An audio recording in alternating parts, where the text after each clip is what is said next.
पुढे जा.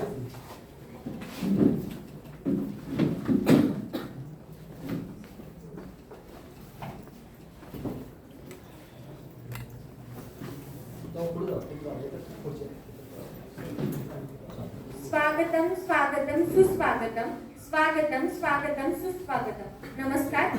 श्री शाहू छत्रपती शिक्षण संस्थेचे श्री शहाजी छत्रपती महाविद्यालय या महाविद्यालयातील राज्यशास्त्र विभाग व राष्ट्रीय सेवा योजना विभाग यांच्या संयुक्त विद्यमाने वंदे मातरम 150 वर्ष पूर्ती व स्वातंत्र्य दिनानिमित्ताने वंदे मातरमची जन्मकथा या विशेष व्याख्यानांचे आयोजन करण्यात आलेले आहे. या कार्यक्रमाचे प्रसंगी आजच्या कार्यक्रमाचे प्रमुख पाहुणे निवृत्त प्राचार्य डॉक्टर इस्माईल पठाण सर, या कार्यक्रमाचे अध्यक्ष महाविद्यालयाचे प्राचार्य आदरणीय डॉक्टर आर के शानेदिवान सर, व्यासपीठावरील सर्व सन्माननीय अधिकारी आणि व्यासपीठासमोर उपस्थित असणारे सर्व प्राध्यापक गुरुजन, प्रशासकीय कर्मचारी आणि मोठ्या संख्येने उपस्थित असणारे विद्यार्थी मित्र मैत्रिणींनो, या कार्यक्रमामध्ये तुमचे सहर्ष स्वागत.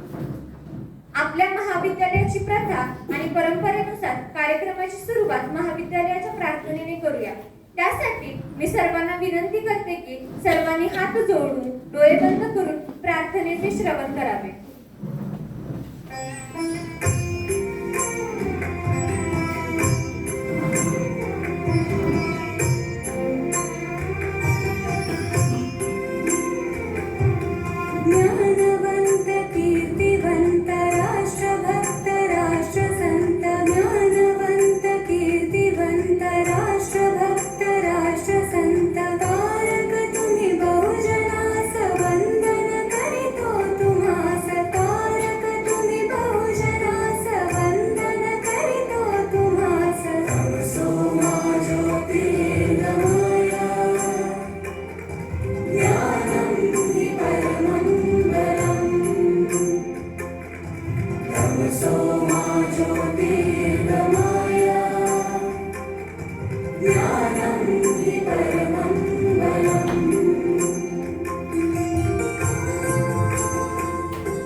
स्वागत व प्रास्ताविक करण्यासाठी राज्यशास्त्र विभाग प्रमुख डॉक्टर आर.डी. मांडणीकर सर यांना मी आमंत्रित करते.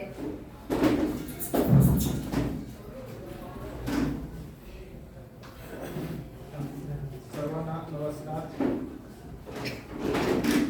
राज्यशास्त्र विभाग आणि NSS विभाग यांच्या संयुक्त विद्यमाने वंदे मातरमची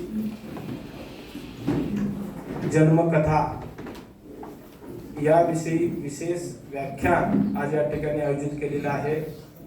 या व्याख्यानासाठी प्रमुख मार्गदर्शक म्हणून उपस्थित असलेले प्राचार्य डॉक्टर इस्माईल पठाण सर, या कार्यक्रमाचे अध्यक्ष महाविद्यालयाचे प्राचार्य डॉक्टर R.K. शानेदिवान सर, महाविद्यालयाचे रजिस्ट्रार श्री रवींद्र भोसले सर, अधीक्षक Manish Bhosale sir, staff secretary doctor K.M. Desai sir, IQCचे सहसमन्वयक डॉक्टर A.B. बलुगुडे सर, NSSचे विभाग प्रमुख समन्वयक डॉक्टर विजय देट्टे सर, प्राध्यापक संतोष कांबळे सर, महाविद्यालयातील सर्व प्राध्यापक, प्राध्यापिका, विद्यार्थी, प्रशासकीय सहकारी या सर्वांचं मी या कार्यक्रमामध्ये मनपूर्वक स्वागत करतो. आणि वंदे मातरम या गीताची जन्मकथा ऐकण्यासाठी आपण या ठिकाणी उपस्थित आहोत.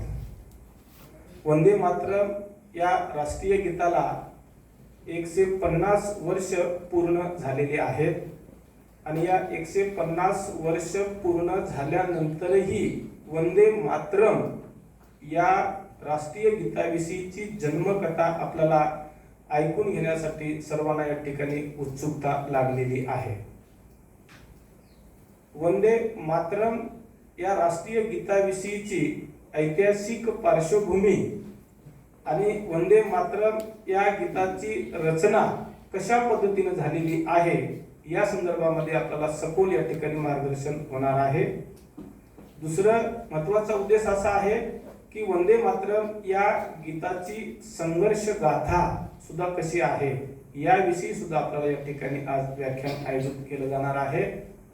त्यासाठी वंदे मातरम या गीताची रचना जी आहे ती 1876 साली बंकिमचंद्र चटर्जी यांनी त्या ठिकाणी रचली आणि बंकिमचंद्र चटर्जी यांनी 1882 साली त्यांनी जे आनंद मठ ही कादंबरी लिहिलेली आहे त्या कादंबरीमध्ये या गीताची समावेश त्या ठिकाणी करण्यात आलेला मला या ठिकाणी दिसून येते.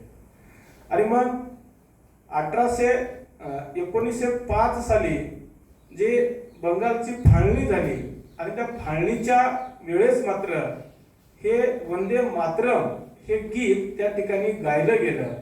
पण याच्या अगोदर सुद्धा राष्ट्रीय काँग्रेसच्या अधिवेशनामध्ये हे वंदे मातरम सुद्धा गीत गायलं गेलं. परंतु वंदे मातरम हे गीत गात असताना ब्रिटिशांच्या विरुद्ध लढा देत असताना स्वातंत्र्य चळवळीमधील संपूर्ण स्वातंत्र्य वीरांच्या ओठावरती हे वंदे मातरम हे शब्द नेहमी असायचे. वंदे मातरम या गीताला ब्रिटिशांनी जेवढा विरोध केला तेवढाच प्रसार भारतभर संपूर्ण वंदे मातरम या राष्ट्रीय गीताचा झाला. मग आता वंदे मातरम हे केवळ 2 शब्द आहेत का, केवळ गीत आहे का, तर नाही. तर ते भारतीय राष्ट्रीय लोकांच्या मनामध्ये ते प्रेम आहे, राष्ट्राविषयीचं प्रेम आहे. हे राष्ट्राविषयीचं प्रेम, जाणीव, जागृती या ठिकाणी विद्यार्थ्यांमध्ये व्हावी या अनुषंगाने या कार्यक्रमाचं आयोजन केलेलं आहे. ज्यावेळेस आपण राष्ट्रगीत म्हणतो त्यावेळेस विद्यार्थ्यांच्या मनामध्ये, संपूर्ण भारतीयाच्या मनामध्ये असा आपला कंठ दाटून येतो आणि राष्ट्राविषयीचा अभिमान, राष्ट्राविषयीची जाणीव निर्माण होते. मग त्याच पद्धतीचं वंदे मातरम सुद्धा हे गीत गाताना सुद्धा तेवढ्याच तत्परतेने आपल्या मनामध्ये राष्ट्राविषयीचं भावना, राष्ट्राविषयीचं प्रेम त्या ठिकाणी निर्माण होते. परंतु वंदे मातरम याविषयीची संघर्ष गाथा सांगत असताना फक्त 2 शब्द मी सांगतो की ज्यावेळेस राष्ट्रगीताला वैधानिक दर्जा त्या ठिकाणी मिळाला, वैधानिक दर्जा मिळाल्याचा अर्थ राष्ट्रगीताचा मान अपमान जर होत असेल त्या ठिकाणी शिक्षेची तरतूद होती. परंतु वंदे मातरम हे गीताच्या विषयीची जी काही आचारसंहिता होती, ती आचारसंहिता खऱ्या अर्थाने त्यांना वैज्ञानिक दर्जा मिळालेला नव्हता. परंतु काल 13 ऑगस्टला जो भारताच्या संसदेमध्ये या सुधारित विधेयकाच्या माध्यमातून पहिल्यांदाच या वंदे मातरम या गीताचे 6च्या 6 कडवे गाण्यात आलेले आहे. त्याच्या अगोदर सुद्धा या गीताच्या बाबतीमध्ये सुद्धा काही संघर्ष सुद्धा आपल्याला पाहायला मिळतो. जे राष्ट्रीय काँग्रेसच्या स्तरावरती असेल, मुस्लिम लीगच्या स्तरावरती असेल किंवा अन्य पक्षाच्या स्तरावरती असेल, या वंदे मातरम या गीताविषयीचा सुद्धा संघर्ष आपल्याला या ठिकाणी उलगडणार आहे. म्हणून परत एकदा वंदे मातरम या गीताविषयीची जन्मकथा आपल्याला या ठिकाणी सखोलपणे मांडण्यासाठी उपस्थित असलेले प्राचार्य डॉक्टर इस्माईल पठाण सर या ठिकाणी उपस्थित आहेत. त्यांच्या विचारातून आपल्याला नक्कीच या ठिकाणी वंदे मातरमची जन्मकथा उलगडून दाखवतील, मला अशी आशा आहे. परत एकदा सर्व मान्यवरांचे आणि विद्यार्थ्यांचे मी मनपूर्वक स्वागत करतो आणि थांबतो. धन्यवाद सर, तुम्ही अतिशय सुंदर पद्धतीने कार्यक्रमाचे स्वागत व प्रास्ताविक केले. यानंतर आजच्या व्याख्यानाचे प्रमुख वक्ते प्राचार्य डॉक्टर इस्माईल पठाण सर यांची ओळख करून देण्यासाठी मी व्यासपीठावर देविका शेंडगे या NSS स्वयंसेविकेला आमंत्रित करते.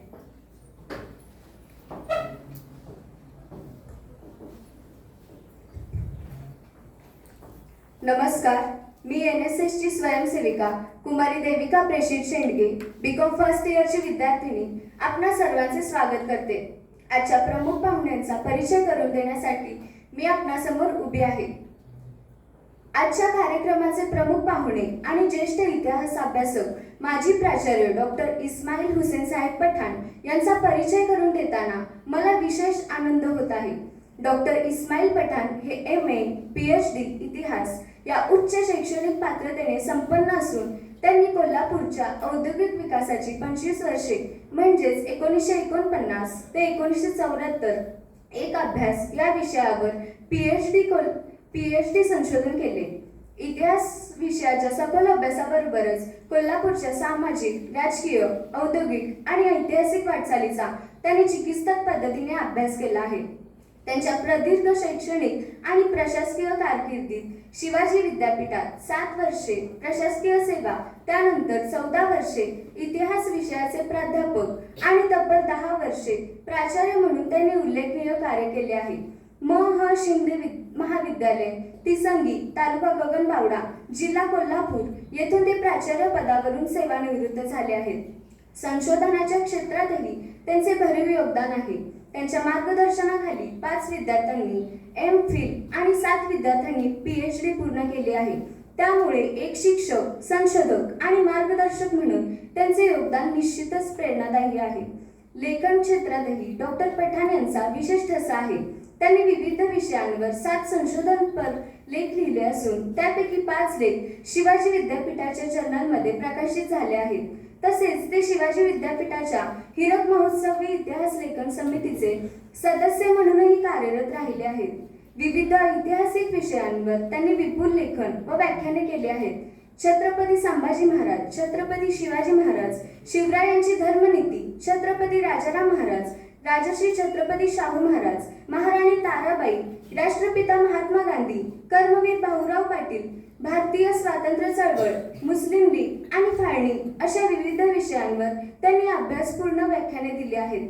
उद्योग जगताशी संबंधित ऐतिहासिक अभ्यासापासून ते मराठा इतिहास, शाहू महाराजांचे कार्य, स्वातंत्र्य चळवळ आणि आधुनिक भारताच्या इतिहासापर्यंत विविध विषयांवर त्यांचे चिंतन आणि लेखन विस्तारलेले आहे.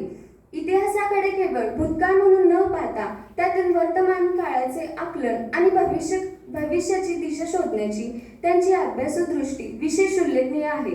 अशा या ज्येष्ठ इतिहास अभ्यासक, संशोधक, लेखक, व्याख्याते, मार्गदर्शक आणि माजी प्राचार्य डॉक्टर इस्माईल हुसेन साहेब पठाण यांचे आजच्या कार्यक्रमात मनपूर्वक स्वागत आणि हार्दिक अभिनंदन.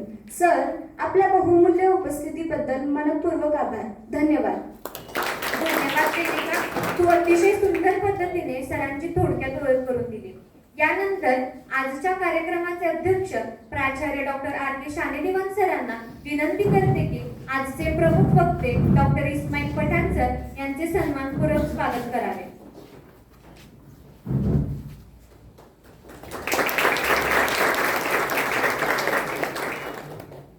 धन्यवाद सर. यानंतर मी आजचे प्रमुख वक्ते आदरणीय प्राचार्य इस्माईल पठाण सर यांना विनंती करते की त्यांनी आम्हा विद्यार्थ्यांना वंदे मातरमची जन्मकथा या विषयावरती सखोल व बहुमूल्य असे मार्गदर्शन करावे.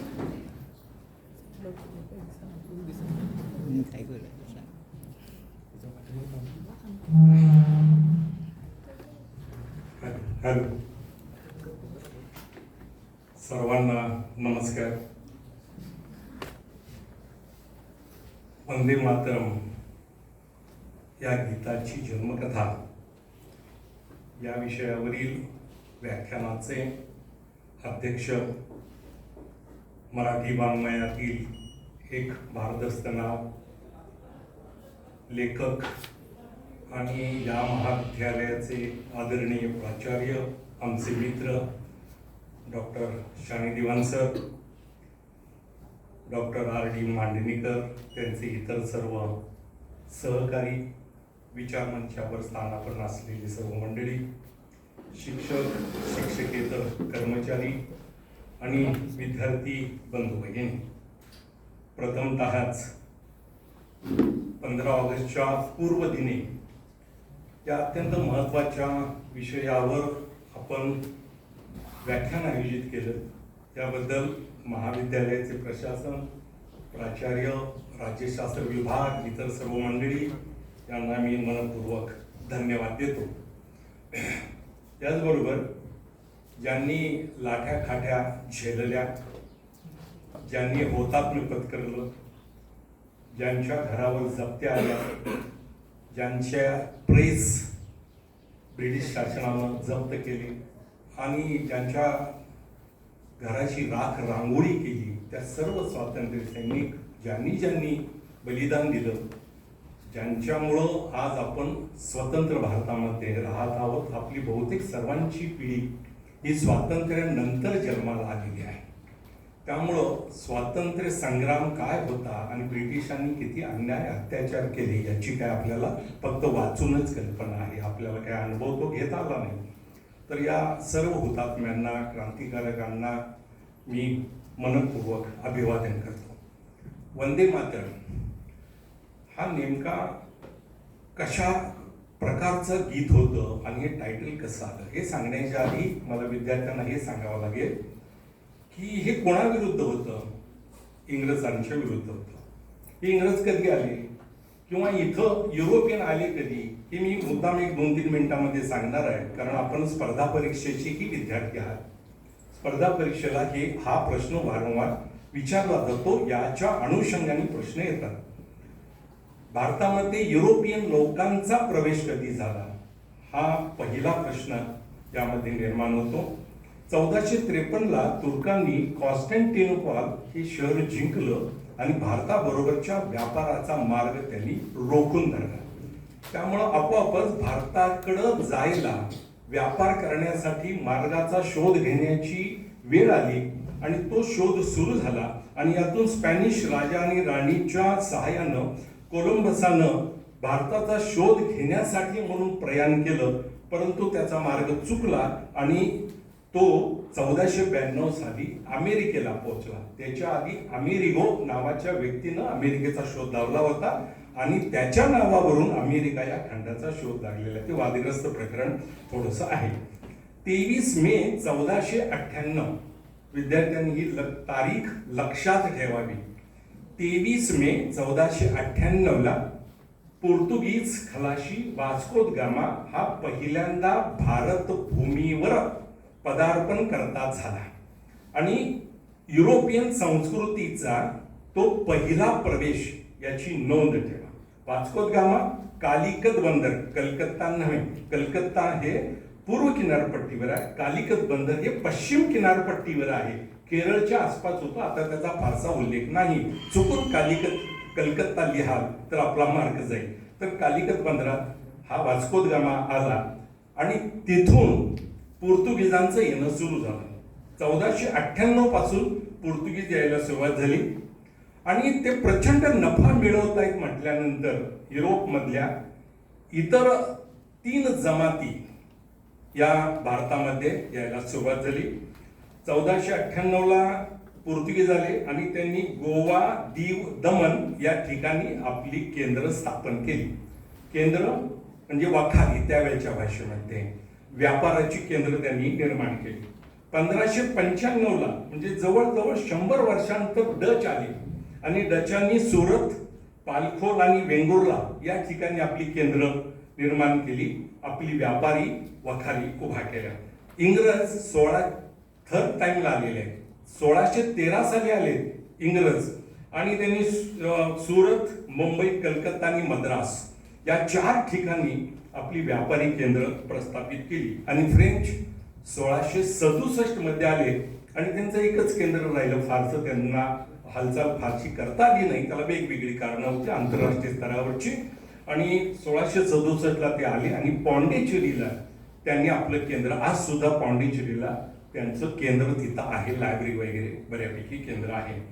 एक महत्वाचा यातला मुद्दा, पोर्तुगीज सर्वात आधी आले 1498ला आणि सर्वात शेवटी गेले. लक्षात घ्या, स्वतंत्र भारतानंतर जवळजवळ 13 वर्षांनी म्हणजे 1960ला पोर्तुगीज हे पोर्तुगालला गेले. जात नव्हते, त्याच्यासाठी मोठं आंदोलन आपल्याला करावं लागलं आणि गोवा मुक्ती संग्राम म्हणून त्याची इतिहासात नोंद आहे.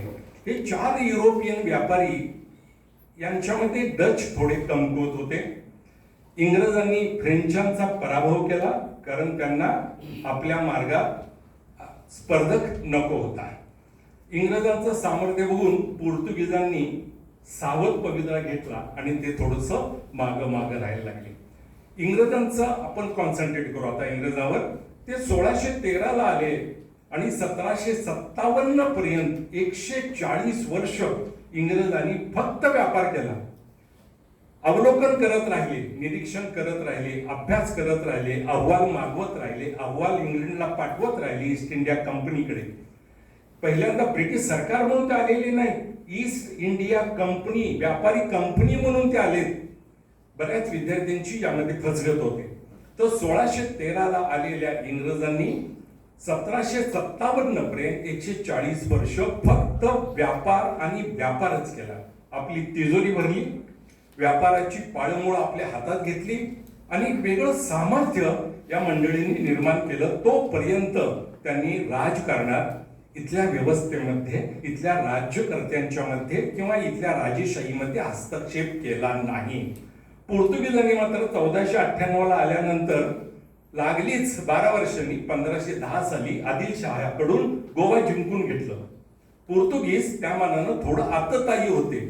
इंग्रज मात्र अत्यंत संयमी आणि धोरणी होते. इंग्रजांचं जगभर राज्य म्हटलं जातं. इंग्रजांच्या साम्राज्यावर सूर्य मावळत नाही असं जे म्हटलं जातं ते काचेचं सांगतील. भौगोलिक दृष्ट्या हे नुसतं सत्य नाही, तर तात्विक दृष्ट्या सुद्धा सत्य आहे. कुठंही सूर्य पृथ्वीवर उगवला तरी तिथं ब्रिटिशांचं राज्य होतं. जगभर त्यांनी वसाहती स्थापन केल्या आणि नुसत्या स्थापन केल्या नाही, त्याचा अभ्यास केला. प्रत्येक वसाहतीचा इंग्रजांनी अभ्यास केला आणि संयमी व्यक्तिमत्व त्यांचं असल्यामुळं, संयमी समाज असल्यामुळं त्यांनी भारताचाही अभ्यास केला. 1757 ते 1857 ही 100 वर्ष आहेत. या 100 वर्षामध्ये इंग्रजांनी व्यापार आणि राजकारण केलं. 1757ला सिराज उद्दौल्याचा बंगालमधला जो नवाब आहे त्या नवाबाचा पराभव केला आणि त्यांनी राजकारणात प्रवेश केला.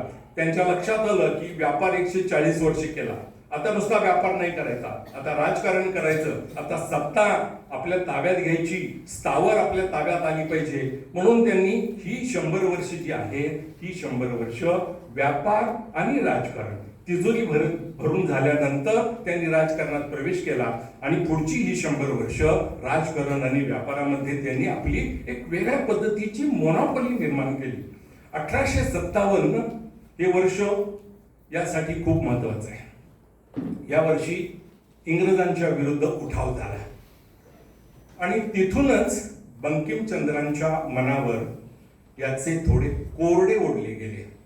कारण 1857चा उठाव हा इंग्रजांना ध्यानीमनी नसताना घडला. त्यांना वाटलंही नव्हतं की आपल्या विरोधात इतक्या मोठ्या प्रमाणात उठाव होईल. उठाव त्यांनी भल्या बुऱ्या मार्गाने मोडून काढला, पूर्णतः मोडून काढला आणि अनेकांना झाडाला फाशी देऊन त्यांची प्रेतं 15-15 दिवस लोंबकळत ठेवली. भारतीयांच्या मनात दहशत निर्माण करण्याचा त्यामागचा त्यांचा डाव होता. जे आपल्या बाजूला आहेत त्यांना सांभाळून घेतलं, आपल्या विरोधात जे गेले त्यांच्या विरुद्ध अत्यंत कडक पावलं ब्रिटिश शासनानं, म्हणजे ईस्ट इंडिया कंपनीनं, अजून ब्रिटिश शासन सुरू झालेलं नाही, कंपनीचीच राजवट होती. तर 1857च्या या उठावाच्या वेळेला तो मोडण्यासाठी इंग्रजांनी जे काही अघोरी उपाय योजले त्याचा परिणाम बंकिमचंद्र चटर्जी या व्यक्तीवर झाला. त्यावेळेला बंकिमचंद्र हे फक्त 19 वर्षांचे होते. मुळातच बंकिमचंद्र चटर्जी किंवा चट्टोपाध्याय दोन्ही नाव आहेत त्यांना. बंकिमचंद्र चट्टोपाध्याय यांची एकूणच मनोभूमिका ही गंभीर होती आणि या आंदोलनाच्या दरम्यान जे काही घडलं त्याचे त्यांच्या मनावर फार मोठ्या प्रमाणात परिणाम घडून आला. इंग्रजांनी अभ्यास केला. उठाव मोडून काढल्यानंतर त्यांनी सखोल अभ्यास केला की असा उठाव, इतक्या मोठ्या प्रमाणात उठाव आपल्या विरुद्ध का झाला. आणि मग त्यांच्या एक बाब लक्षात आली, जी बाब 1947 पर्यंत त्यांनी आपल्या मनातून काढली नाही. ती बाब म्हणजे हे 1857चा उठाव इतका प्रभावी झाला.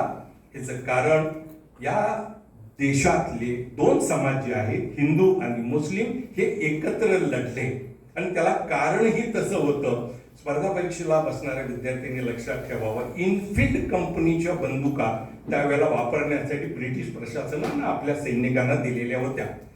त्या इनफिल्ड कंपनीच्या बंदुका आत्ता शोध लागला, 10 गोळ्या एका वेळेला भरल्या जातात, परंतु त्यावेळेला एक गोळी भरायला लागायची आणि गोळी भरताना उशीर होतो म्हणून आधी चाकू दिले होते, ते चाकू मागे घेतले आणि सैनिकांना सांगितलं की त्या गोळीचं आवरण जे आहे वरचं, ते आवरण दाताने तोडून गोळी भरायची आणि फायरिंग करायचं. हे बरेच दिवस सुरू होतं. याचा पत्ता थांगपत्ता कुणाला लागला नाही. परंतु कलकत्त्याच्याच एका रस्त्यावर रखरखत्या उन्हामध्ये एक पुजारी आपले सर्व साहित्य पूजेचं घेऊन चाललेला होता. तिकडून एक खलाशी आला आणि तो खलाशी मला पाणी द्या म्हणला, मला तहान लागली आहे. त्यावेळेला तो पुजारी म्हणाला, माझं सोहळा आहे. त्यावेळेला तो खलाशी म्हणाला, डुकराची आणि गायीची चरबी दातात धरता तुम्ही लोक, त्यावेळेला तुमचं सोहळं कुठं जातं. तो भटजी थरारला, म्हणजे काय सांगताय जाऊन विचार म्हटला आणि तो खलाशी निघून गेला. ज्या वेळेला हे पुजाऱ्यानं जाऊन आपल्या लोकांना सांगितलं त्यावेळेला सगळीकडं खळबळ उडाली आणि मग या बाबतीत खुलासा करा अशी मागणी झाल्यावर पहिल्यांदा नेहमीप्रमाणे ब्रिटिशांनी याला इन्कार केला. असं काही नाही आहे म्हणून. पण ज्या वेळेला दबाव वाढायला लागला त्यावेळेला ब्रिटिशांनी सांगितलं, होय खरं आहे, डुक्कर आणि गाय यांच्या चरबीपासून तयार झालेलं आवरण आम्ही इनफिल्ड कंपनीच्या या बंदुकामध्ये जे गोळ्या वापरल्या जातात त्या गोळ्यावर आवरण म्हणून आम्ही लावतो. इथं खरा क्लायमॅक्स सुरू झाला. कारण डुक्कर मुस्लिमांच्यासाठी हे निषिद्ध आणि गाय हिंदू धर्मासाठी पवित्र आणि त्याचं चरबी जरी असली तरी मांस तोंडात कशी धरायची. आणि सैनिकांनी या गोळ्या, या बंदुका वापरायला नकार द्यायला सुरुवात केली आणि ब्रिटिशांनी तिथून आपल्या अमानवी, अमानुष अशा हालचालींना सुरू केली. एक नाव लक्षात ठेवा, मंगल पांडे यामधला पहिला हुतात्मा की ज्यानं ही बंदूक वापरायला आणि ही गोळी त्यामध्ये भरायला नकार दिला आणि तो पहिला हुतात्मा ठरला. ब्रिटिशांनी हे ध्यानात घेतलं की आता इथून पुढे हिंदू आणि मुस्लिम यांच्यात फाटाफूट केली पाहिजे. कारण एकसंघ जर समाज राहिला तर तो आपल्याला त्रासदायक ठरेल, आपल्याला बोजड होईल. म्हणून या समाजामध्ये जेवढी शक्य होईल तेवढी फाटाफूट पाडायची, विभागणी करायची, त्यांच्यामध्ये भांडणं लावायची आणि आपली पोळी बाजून घ्यायची. जोपर्यंत भारतीय समाज विसंगत राहील अव्यवस्थित राहील तोपर्यंत आपण इथं राज्य करू शकतो. हे 1857च्या उठावानंतर ब्रिटिशांनी जाणलं होतं आणि त्याचाच परिणाम असा झाला की बंकिमचंद्र चटर्जी म्हणजे चट्टोपाध्याय यांच्या मनावर त्याचा फार मोठा परिणाम झाला. आणि दरम्यान इंग्रजांनी आपल्यासाठी कारकून तयार करण्यासाठी म्हणून इंग्रजी माध्यमाच्या शाळा सुरू केल्या, इंग्रजी माध्यम सुरू केलं. प्रत्यक्षामध्ये हे त्यांचं हत्यार त्यांच्यावरच उलटलं, कारण इंग्रजी शिक्षणाच्या अनुषंगाने एक विचारवंतांची फळी भारतीय राजकारणामध्ये निर्माण झाली, भारतीय समाजकारणामध्ये उदयाला आली. त्या लोकांनी अभ्यास केला आणि सर्वात आधी अभ्यास केला तो फ्रेंच राज्यक्रांतीचा. तो अभ्यास केल्यामुळं भारतीय समाज मन ढवळून निघालं आणि इथल्या विचारवंतांनी असा विचार केला की जर फ्रान्समध्ये राज्यक्रांती होत असेल आणि तिथली जनता राजसत्ता आपल्या हातात घेत असेल तर मग आम्ही काय घ्यायचं नाही. आणि फ्रेंच राज्यक्रांतीचा अभ्यास करून एक पिढी पुढे आली. त्या पिढीची नाव फक्त मी तुम्हाला सांगतो: गोखले, रानडे, गांधीजी, तेलंग, टिळक, दिनशा, वांछा, दादाभाई नौरोजी. दादाभाई नौरोजी हे तर आपल्या भारतीय अर्थशास्त्राचे जनक आहेत. इंग्रजांची ड्रेन थेरी, निस्सार सिद्धांत त्यांनी मांडला. ड्रेन थेरी याचा अर्थ इथली संपत्ती इंग्लंडला वाहून नेण्याचं काम ईस्ट इंडिया कंपनी करते, त्याला ड्रेन थेरी, निस्सारण सिद्धांत म्हटलं जातं. इथले 100 रुपये तुम्ही नेता, 1 रुपया पण इथं तुम्ही भारतात गुंतवत नाही, हे चुकीचं आहे. हे दादाभाई नौरोजींनी ब्रिटिश पार्लमेंटमध्ये सांगितलं आणि ब्रिटिश मुत्सद्द्यांना यांच्या या प्रतिवादाला उत्तर देता आलं नाही. इंग्रजी शिक्षणानं देश शहाणा झाला आणि त्याचा परिणाम असा झाला की देशातले लोक विचार करायला लागले. एकच भाषा आली, इंग्रजी भाषा. त्याचा परिणाम असा झाला की बंगालचा माणूस कर्नाटकशी बोलायला लागला, कर्नाटकचा माणूस तामिळनाडूशी बोलायला लागला, तामिळनाडूची व्यक्ती आपला आचार विचार प्रदान करण्याचं काम काश्मीरच्या माणसाबरोबर करू लागली. पोस्ट एक तयार झालं, न्यायालयीन व्यवस्था एक आली आणि त्यामुळं आपोआपच एक असा विचार निर्माण झाला. आपल्याला आश्चर्य वाटेल, ॲलन ॲक्टोव्हिलन ह्यूम या माणसाला भारतीय राष्ट्रवादाचं म्हणजेच इंडियन नॅशनल काँग्रेसचा निर्माता म्हटलं जातं. हा इंग्रज अधिकारी आहे आणि त्याच्याकडे हे श्रेय जातं. याचं कारण असं आहे की या ग्रहस्थानं कलकत्ता विद्यापीठाच्या पदवीदान समारंभ प्रसंगी असं सांगितलं, भाषण केलं की भारतीय लोकांच्या कडून ज्या अपेक्षा आहेत त्या अपेक्षा ब्रिटिश प्रशासनासमोर जाण्यासाठी संयुक्त असं व्यासपीठ पाहिजे, संयुक्त अशी संघटना पाहिजे. छोट्या मोठ्या संघटना देशभर होत्या आणि त्याचा काहीच परिणाम फारसा होत नव्हता. तर राष्ट्रीय काँग्रेसची कल्पना ॲलन ह्यूमनं मांडली. त्यामुळं राष्ट्रीय काँग्रेसचा निर्माता, राष्ट्रीय काँग्रेसचा उद्गाता, राष्ट्रीय काँग्रेसचा एक शोधक म्हणून ॲलन ह्यूम याची आपल्याला नोंद घ्यावी लागते. आणि त्यातून काँग्रेसचा जन्म झाला. काँग्रेस, इंडियन नॅशनल काँग्रेस, राष्ट्रीय सभा, हिंदी राष्ट्रीय सभा अशी चारही नावं काँग्रेसबद्दल घेतली जातात आणि त्याची नोंद केली जाते. 28 डिसेंबर 1885 या दिवशी मुंबईमध्ये या काँग्रेसची स्थापना झाली आणि तिथून इंग्रजांच्या विरुद्धचा असंतोष हा संघटित व्हायला लागला. आणि दरम्यान बंकिमचंद्र चटर्जी यांनी एक कादंबरी लिहिली, सरांनी सांगितलं तशा पद्धतीनं. त्यांचा जन्म 27 जून 1838, बंकिमचंद्र चट्टोपाध्याय. हे गृहस्थ मूलतःच अत्यंत हुशार आणि पुस्तकामध्ये रमणारे होते. त्यांचा खेळाकडं ओढा कमी होता. पश्चिम बंगालमधला कलकत्ता शहराच्या जवळ नैहाटी भागात कांटालवाडा या ठिकाणी त्यांचा जन्म झाला. आणि वंदे मातरम या गीतांनी प्रसिद्धीला आलेले बंकिमचंद्र चट्टोपाध्याय हे मूळचे कादंबरीकार होते. त्यांचे वडील जादवचंद्र मिदनापूरचे उपजिल्हाधिकारी होते. कलकत्ता विद्यापीठाचे पहिली बॅच जी ग्रॅज्युएट होऊन बाहेर पडली त्या बॅचचे हे ग्रॅज्युएट बंकिमचंद्र चटर्जी. आणि ग्रॅज्युएट झाल्यानंतर लागले त्यांना उपजिल्हाधिकारी या पदावर ब्रिटिशांची नोकरी मिळाली.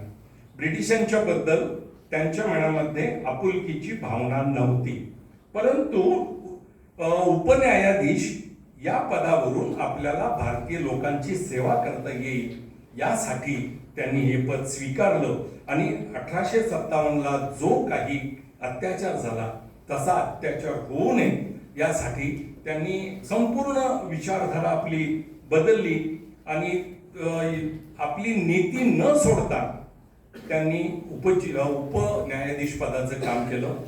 रेफरन्स आहेत त्याचे की त्यांनी कामचुकार इंग्रज अधिकाऱ्यांना सुद्धा शिक्षा दिलेली आहे. त्याचा परिणाम असा झाला की त्यांच्या वारंवार बदल्या होत गेल्या आणि त्यांच्या तरीही लिखाणामध्ये त्यांनी काही खंड पाडला नाही. एकूण 56 वर्षाचं आयुष्य बंकिमचंद्र चटर्जींना लाभलं. त्यामध्ये त्यांनी 14 कादंबऱ्या लिहून पूर्ण केल्या आणि गद्य लेखनाचे सुरुवातीचे ग्रंथ आणि सुरुवातीचा कथासंग्रह अशी एवढी ग्रंथ संपदा त्यांच्या नावावर आहे. साहित्यिकच आहेत राजकांत शानेदेवान सर, मी त्यांना सांगेन की बंकिमचंद्र चटर्जींचा एकूणच सगळं लिखाणाचा आवाका एवढा खोल होता की त्यांच्या कालखंडाला बंकिम काल म्हणून ओळखलं जात होतं बंगालमध्ये, बंकिम काल. आणि मग 1857च्या उठावातून प्रेरित होऊन बंकिमचंद्रांनी जन्मभूमीला मातृ रूपात पाहिलं. लक्षात घ्या, जन्मभूमीला मातृ रूपात पाहिलं आणि जन्मभूमीविषयीच्या प्रेमाला त्यांनी मातृप्रेमाची जोड दिली. म्हणून त्यांनी हे लिहिलेलं आहे वंदे मातरम. वंदे मातरम याचा अर्थ काय? माते तुला वंदन असो, हा त्यातला साधा सुटसुटीत अर्थ आहे. त्यांनी एक कविता लिहिली आणि ती उपन्यायाधीश पदावर काम करत असतानाच त्यांनी आनंदमठ ही कादंबरी लिहिली. 1880 ते 1882 या 2 वर्षात ही कादंबरी बंगदर्शन या मासिकातून क्रमशः प्रकाशित झाली आणि त्यामध्येच त्यांनी हे गीत लिहिलेलं आहे. वंदे मातरम हे गीत, हे राष्ट्रीय गीत, राष्ट्रगीत हे नंतर झालेलं आहे. सुरुवातीला ते गीत होतं आणि ते त्यांनी लिहिलं आनंदमठ कादंबरीमध्ये. आनंदमठ कादंबरीचा विषय काय होता तर 1763 ते 1780 या 17 वर्षामध्ये डाक्का, उत्तर बंगाल, नेपाळ, दिनाजपूर, रंगपूर, पूर्णिया या भागात संन्याशांनी बंड केलेलं होतं आणि त्या संन्याशांच्या बंडाचा अभ्यास करून बंकिमचंद्रांनी आनंदमठ ही कादंबरी लिहिली.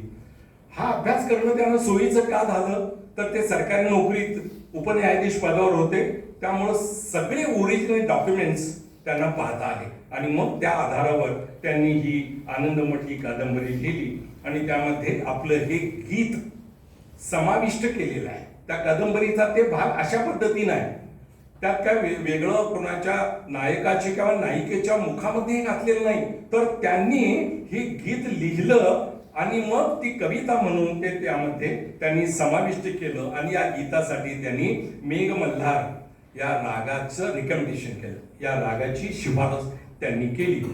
वंदे मातरम या स्फूर्तिदायी गीताला सुरुवातीला खूप थंड प्रतिसाद मिळाला. बंकिमचंद्राच्या घरी अनेक साहित्यिक यायचे आणि मैफिल रंगायची आणि प्रत्येक साहित्यिक आपल्या मित्रांना आपण काय नवीन लिहिलं, कसली कलाकृती आपल्या डोक्यात आहे किंवा डोक्यातून आता लेखणीद्वारे कागदावर उतरलेली आहे हे ते सांगायचे. त्याच वेळेला बंकिमचंद्रांनी वंदे मातरम हे गीत आपल्या मित्रांच्या समोर गायलं. त्यावेळेला त्याच्या कॉमेंट्स आल्या, त्या कॉमेंट्स त्यांना निराशा देणाऱ्या होत्या. त्यातल्या तक्रारी अशा होत्या की त्यांच्या एका मित्रानं सांगितलं यात श्रुती माधुर्य नाही, म्हणजे ऐकावं असं काय वाटत नाही, श्रुती माधुर्य नाही. दुसरा एक म्हटला यातलं व्याकरण बिघडलंय. तर तिसरा मित्र बंकिमचंद्रांचा म्हणायला लागला की इतकं चांगलं गीत अर्ध बंगाली आणि अर्ध संस्कृतमध्ये लिहून तुम्ही पार घोटाळा करून टाकलेला आहे, बिघडवून टाकले, असा त्याचा बोलण्याचा अर्थ होता. बंकिमचंद्र थोडे निराश झाले परंतु शांत राहिले. त्यांची प्रकृती, शरीर प्रकृती, मानसिक प्रकृती ही थोडी गंभीर होती. बंकिमचंद्रांच्या हयातीत या वंदे मातरमला प्रसिद्धी मिळालेली नव्हती. बंकिमचंद्रांच्या मुलीनं एकदा विचारलं, बाबा या तुमच्या वंदे मातरम गीताला लोक पसंत का करत नाही? मुलगी असल्यामुळे ती असं विचारू शकली आपल्या बाबांना की हे गीत लोक का पसंत करत नाही, असं तिनं बंकिमचंद्रांना थेट प्रश्न विचारला. त्यावेळा बंकिमचंद्र असं म्हणाले, तुला सुद्धा हे गीत आवडत नाही का? त्यावेळा कन्या त्यांची म्हणाली, तितकंस आवडत नाही. त्यावेळा बंकिमचंद्र काय म्हणतात बघा, अत्यंत गंभीर अशा आवाजात बंकिमचंद्र म्हणाले, एक दिवस पाहशील की 10-20 वर्षाच्या आतच या गीतामुळे सारा बंगाल पेटून उठेल आणि सारे देशवासीय या शब्दांनी झपाटतील. ही त्यांची भविष्यवाणी त्यांच्या हयातीत खरी ठरली नाही. त्यांच्या जाण्यानंतर मात्र या 2 शब्दांनी फार मोठं सामर्थ्य भारतीय स्वातंत्र्य चळवळीला बहाल केलं. या घटनेनंतर अवघ्या 10-12 वर्षात त्यांची वाणी खरी ठरली आणि 1905च्या 22 सालच्या घटनेनी वंदे मातरमला आपोआपच एक राष्ट्र मंत्र असा दर्जा प्राप्त झाला. काँग्रेसच्या अधिवेशनात वंदे मातरम या गीतानं एंट्री केली. काँग्रेसचं अधिवेशन जे 1885ला काँग्रेस स्थापना झाली आणि दरवर्षी शेवटच्या आठवड्यामध्ये वेगवेगळ्या भागात, कधी शहरात तर कधी ग्रामीण भागात, दुर्गम भागात अधिवेशन घेण्याची काँग्रेसची परंपरा होती. तशी अधिवेशनं व्हायला लागली आणि त्यांच्या पश्चात मात्र वंदे मातरमला मोठी प्रसिद्धी मिळाली. काँग्रेसचं म्हणजेच हिंदी राष्ट्रीय सभेचं 12वं अधिवेशन 28 डिसेंबर 1896ला कलकत्त्याच्या बिडन उद्यान या ठिकाणी भरलं. या अधिवेशनाला प्रथमच वंदे मातरम पूर्णपणे गायलं गेलं. पहिल्यांदा एंट्री जी झाली वंदे मातरमची ती 28 डिसेंबर 1896ला आणि सदर अधिवेशनामध्ये पूर्ण स्वरूपात गायन झालं. आणि हे गायन कुणी गायलं होतं हे लक्षात घ्या आपण, गुरुदेव रवींद्रनाथ टागोर यांनी हे गीत गायलं काँग्रेसच्या अधिवेशनामध्ये. आणि त्यांनी स्वतःच रचलेल्या खास रागदारीमध्ये हे स्फूर्तिदायक गीत गायलं आणि संपूर्ण अधिवेशनामध्ये एक रोमांच उभा राहिल्याची नोंद अनेक सन्माननीय सदस्यांनी आपल्या अहवालामध्ये केलेली आहे. 1901 साली दिनशा वांछा यांच्या अध्यक्षतेखाली पुन्हा काँग्रेसचं अधिवेशन कलकत्ता याच ठिकाणी भरलं आणि या अधिवेशनामध्ये दक्षिणारंजन सेन यांनी तयार केलेल्या संगीत रचनेनुसार वंदे मातरम गाण्यात आलं. म्हणजे अधिवेशनामध्ये वंदे मातरम गाण्याची प्रथा 1901 पासून पडली. दर अधिवेशन सुरू कसं व्हायचं तर वंदे मातरमच्या गायनानं व्हायचं असं सुरू झालं. आणि 1901 या कलकत्ता अधिवेशनाचं वैशिष्ट्य असं की गांधीजी स्वतः या अधिवेशनाला हजर होते. फारसे अधिवेशनात ते हजर राहायचे नाहीत. गांधीजीने त्या ठिकाणी असं विनोदानं म्हणून ठेवलेलं आहे की गांधी काँग्रेस म्हणता तुम्ही, परंतु मी काँग्रेसचा 4 आण्याचा साधा सदस्यही नाही. या वाक्याचा अर्थ असा की सदस्यत्व हे वर्गणी ही 4 आणे होती. 4 आणे त्यावेळेला 16 आण्याचा रुपया होता, परवापर्यंत होता. तर गांधीजी हे सदस्य नव्हते, परंतु 1920 ते 1947 ही 27 वर्ष गांधी काँग्रेस म्हणून ओळखली जाते. गांधी म्हणत होते की मी सदस्य पण नाही, परंतु तुम्ही माझ्या नावाचा दंडोरा पिटता, गांधी काँग्रेस म्हणता. तर त्यावेळेला गांधीजी तिथं हजर होते आणि तिथूनच वंदे मातरम दरवर्षी म्हणण्याची प्रथा पडली. आणि 1905च्या बनारस अधिवेशनात सर्व प्रतिनिधींनी उभे राहून वंदे मातरम म्हटलं आणि मगच कामकाजाला सुरुवात झाली. आता इतकं सगळं व्यवस्थित चालू होत असताना एक गोष्ट घडली आणि या सगळ्या गोष्टीला थोडासा वादाची किनार लागली. 1923ला आंध्र प्रदेशमध्ये काकीनाडा या ठिकाणी काँग्रेसचं अधिवेशन भरलं होतं आणि त्या अधिवेशनात वंदे मातरम गायला अध्यक्ष जे मोहम्मद अली होते त्यांनी विरोध केला. अली बंधूपैकी हे थोरले शौकत अली धाकटे, तर त्यांनी याला विरोध केला. त्यावेळेला तिथं असणारे पंडित विष्णू दिगंबर पलुसकर यांनी त्यांना खडसावलं. म्हणले हे तुमचं धार्मिक स्थळ नाही, हे काँग्रेसचं व्यासपीठ आहे आणि इथं वंदे मातरम गायला लागेल आणि आम्ही गाणार असं म्हटल्यानंतर मोहम्मद अली यांनी जरा माघार घेतली. लोक मत सुद्धा त्यांच्या विरोधात गेलं आणि ते शांत राहिले आणि ते गीत गायलं गेलं. परंतु इथूनच थोडीशी विसंवादाची किनार या गीताला लावली. आता बंगालची फाळणी आणि वंदे मातरम यांचा फार जवळचा असा संबंध आहे. बंगाल आकाराने खूप मोठा होता आणि तो एकट्या कलकत्त्यावरून गव्हर्नर जनरलला सांभाळणं कठीण होतं. तो भाग जर बघितला तर बिहार, ओरिसा आणि छोटा नागपूर अशी 3 राज्य मिळून ते एक राज्य झालं होतं पश्चिम बंगाल. आणि त्याचं क्षेत्रफळ होतं 1,90,000 चौरस मैल म्हणते मी, 1,90,000. एवढ्या मोठ्या प्रांताचा कारभार कलकत्त्याहून एकट्या लेफ्टनंट गव्हर्नरला सांभाळायला अडचण होत होती आणि ब्रिटिशांच्या अंतर्गत मुत्सद्द्यांच्या ज्याला कोर कमिटी म्हणतात त्या कोर कमिटीमध्ये वारंवार चर्चा व्हायची की हे हा बंगाल प्रांत याची जरा विभागणी करूया, 2 तुकडे करूया. एकट्याला लेफ्टनंट गव्हर्नरला कलकत्त्यावरून सांभाळणं अडचणीचं होतं. परंतु कुठल्याही गव्हर्नर जनरलचं हे धाडस होत नव्हतं की बंगालची फाळणी करावी, कारण प्रचंड आकाराने मोठा आणि वादग्रस्त मुद्दे उपस्थित होण्याची शक्यता अधिक होती. याच वेळेला 1899ला लॉर्ड कर्झन याची बंगालचा गव्हर्नर म्हणून नेमणूक झाली. हा लॉर्ड कर्झन मूलतःच कडवा आणि कार्यक्षम प्रशासक होता. कडवा होता, प्रशासक होता. त्यानं बंगालच्या फाळणीला हात घातला. तो म्हटला मी करणार. आणि त्या ग्रहस्थानं 1903 मध्ये 1903ला बंगालच्या फाळणीची संपूर्ण योजना तयार केली आणि गोपनीय पद्धतीनं इंग्लंडला पाठवली आणि ब्रिटिश पार्लमेंटकडून, ब्रिटिश राजा राणीकडून तिची मान्यता मिळवली. परंतु पत्रकारिता इंग्लंडमधली खूप सजग असते, खूप प्रॉम्प्ट असते.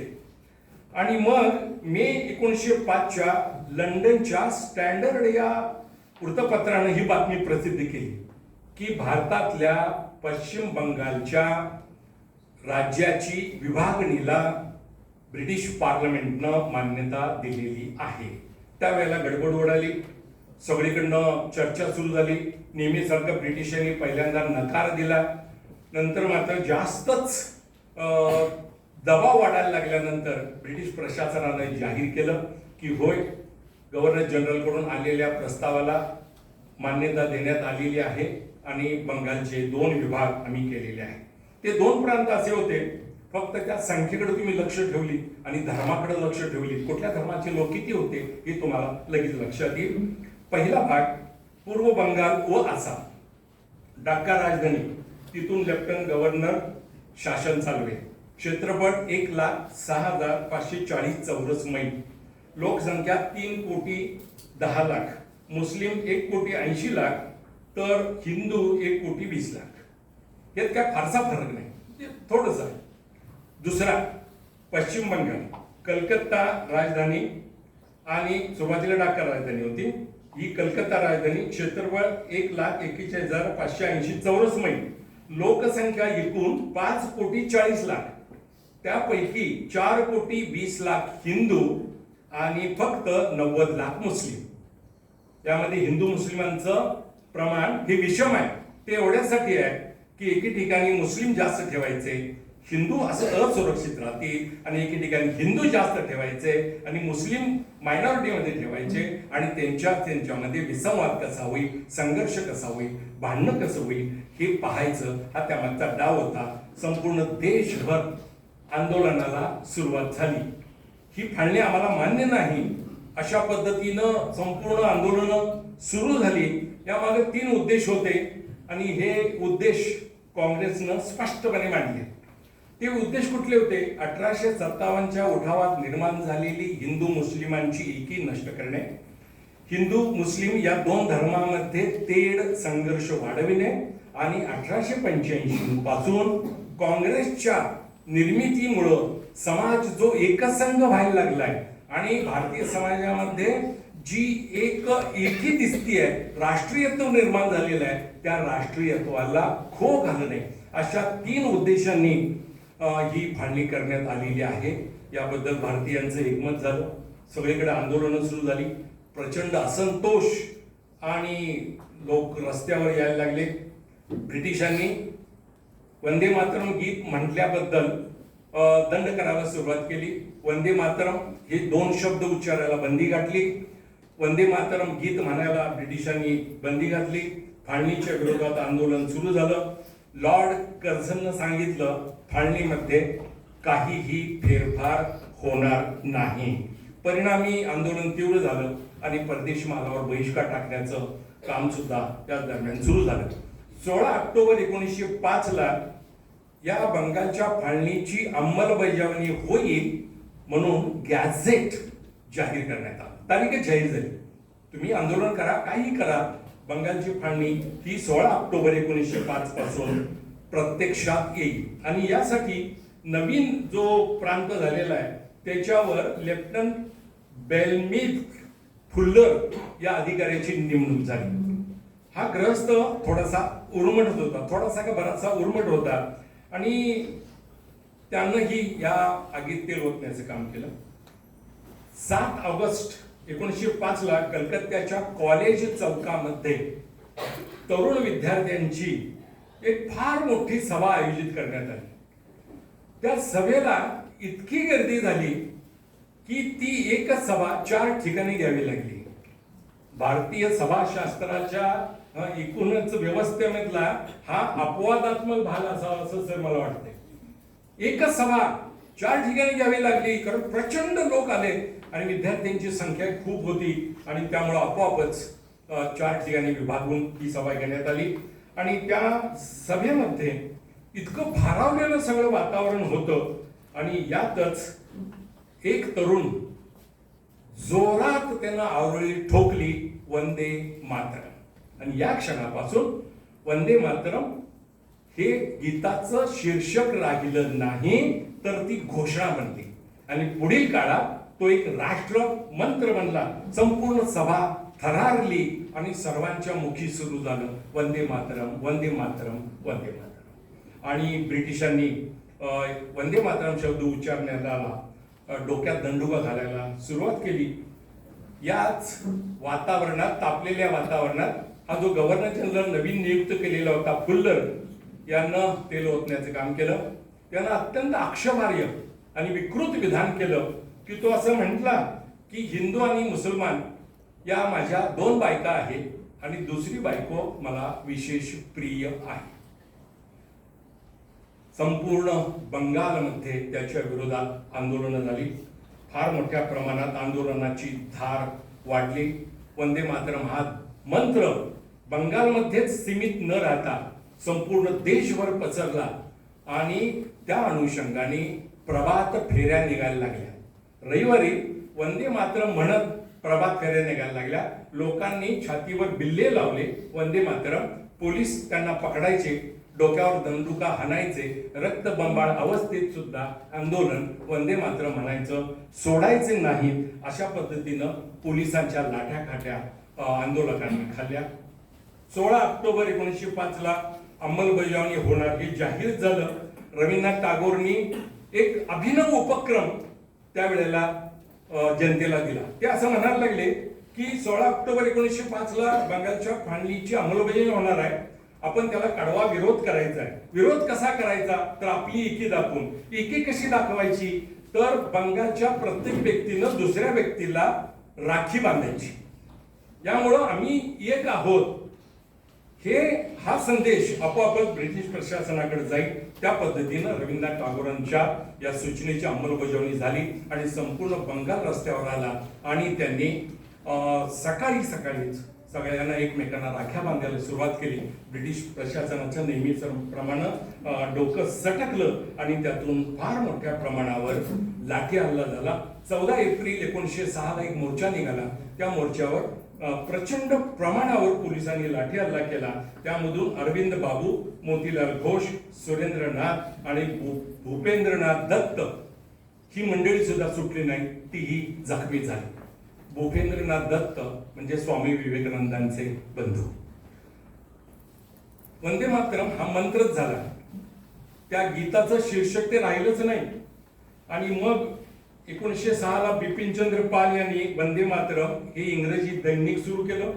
26 डिसेंबर 1906 रोजी भगिनी निवेदिता यांनी कलकत्ता काँग्रेसमध्ये एक राष्ट्रध्वज फडकवला. त्या राष्ट्रध्वजावर देवनागरी लिपीमध्ये लिहिलं होतं वंदे मातरम. 1907 मध्ये जर्मनीमधील स्टुटगार्ड येथील परिषदेत मादाम कामा, त्यांना मॅडम कामा असं सुद्धा म्हटलं जातं बरं काय, मादाम कामा यांनी राष्ट्रध्वज फडकवला. त्याच्यावर पण अक्षर होती वंदे मातरम. 1920 ला लाला लजपत राय यांनी दिल्लीतून हिंदी भाषेत वंदे मातरम हे वृत्तपत्र सुरू केलं. त्याच दरम्यान मुंबईमधून गुजरातीमध्ये वंदे मातरम वृत्तपत्र सुरू झालं. म्हणजे वंदे मातरम हा एक मंत्राचाच भाग झाला. क्रांतिकारकांना सुद्धा या मंत्राची भुरळ पडली. 11 ऑगस्ट 1908 ला खुदिराम बोस आणि कन्हैयालाल दत्त या दोघांना फासावर चढवण्यात आला. त्यांचे हे वेगळे होते, चार्ज त्यांच्यावरचे वेगळे होते. परंतु ही दोघं ज्यावेळेला फासावर चढली त्यावेळेला त्यांनी स्वतःहून वंदे मातरम म्हणत फास आपल्या गळ्यात अडकवून घेतला. त्याच्यानंतर पाठोपाठच मदनलाल धिंगरा, अमित चंद, अवधी बिहारी, बालमुकुंद व आमरखी, वसंत कुमार, डॉक्टर अरुण सिंग, रामप्रसाद बिस्मिल, रोशन सिंग सूर्य सेन आणि इतर अनेक हुतात्म्यांनी वंदे मातरम म्हणत म्हणत आपल्या गळ्यात आपल्याच हाताने फास अडकून घेतला आणि हुतात्म्य पत्करल्याचे दाखले आपल्याला मिळतात. बंगालची ही फाळणी आता आपल्या आवाक्याच्या बाहेर जात आहे हे ब्रिटिश मुत्सद्द्यांच्या बरोबर लक्षात आले. मुत्सद्दी दिसते आपल्या हातून बंगालचं एकूणच प्रशासन सटकतंय. आता आपण थांबलं पाहिजे. कुठं थांबलं पाहिजे हे पोर्तुगीजांना कळालं नाही, पण इंग्रजांना चांगलं कळत होतं. इंग्रजांनी 12 डिसेंबर 1911 ला दिल्लीत भव्य असा दरबार भरवला आणि तिथं ब्रिटिश सम्राट पंचम जॉर्ज आले आणि त्यांनी एक घोषणा केली. ती घोषणा अशी होती की आम्ही बंगालची फाळणी रद्द करीत आहोत. म्हणजे सामूहिक आंदोलनाला पहिल्यांदा यश आलं. ते हे यश की बंगालची फाळणी रद्द झाली आणि त्याच्यानंतर फार मोठ्या प्रमाणामध्ये एक जागृती जी झाली ती जागृती टिकून राहिल्याचा आपल्याला दाखला मिळतो. ही जागृती काही कमी होऊ शकली नाही. आणि मग भारतीय स्वातंत्र्य चळवळीत पुढच्या टप्प्यामध्ये अनेक वेगवेगळे चढउतार आले. परंतु ब्रिटिशांना स्वातंत्र्य जाहीरच करावं लागलं आणि स्वातंत्र्य जाहीर केलं त्या दिवशी म्हणजेच उद्या जो दिवस आहे 15 ऑगस्ट 1947 या दिवशी स्वातंत्र्य जाहीर होणार.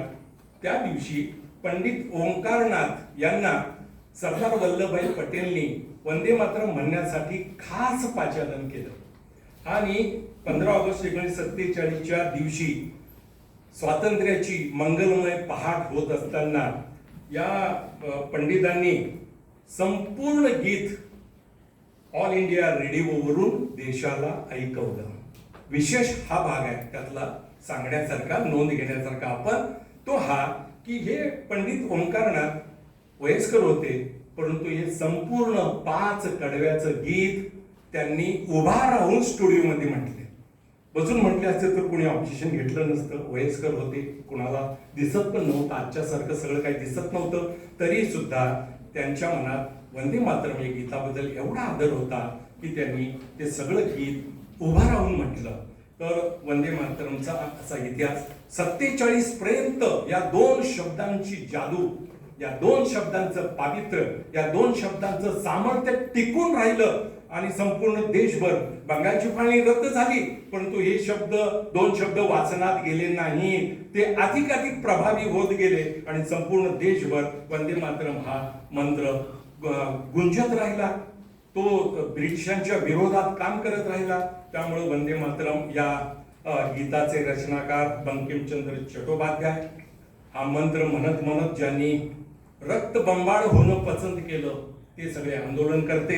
फासावर जाताना सुद्धा देशाला वंदन करून गेलेले सर्व हुतात्मे आणि त्या अनुषंगाने आंदोलनात भाग घेणारे सर्व आंदोलनकर्ते यांना मनपूर्वक वंदन करतो आणि थांबतो. जय हिंद, जय महाराष्ट्र. धन्यवाद सर. वंदे मातरमची जन्मकथा सांगताना तुम्ही भारताच्या जन्मकथेपासून सुरुवात केली आणि 1857चा उठाव अगदी डोळ्यासमोर आला. अगदी सरळ आणि सोप्या शब्दात म्हणून असे मार्गदर्शन केले. यानंतर आजच्या व्याख्यानपर कार्यक्रमाचे अध्यक्ष, महाविद्यालयाचे उपक्रमची प्राचार्य आदरणीय डॉक्टर R.K. शानेदेवान सर यांना मी विनंती करते की त्यांनी आपले अध्यक्षीय मनोगत व्यक्त करावे.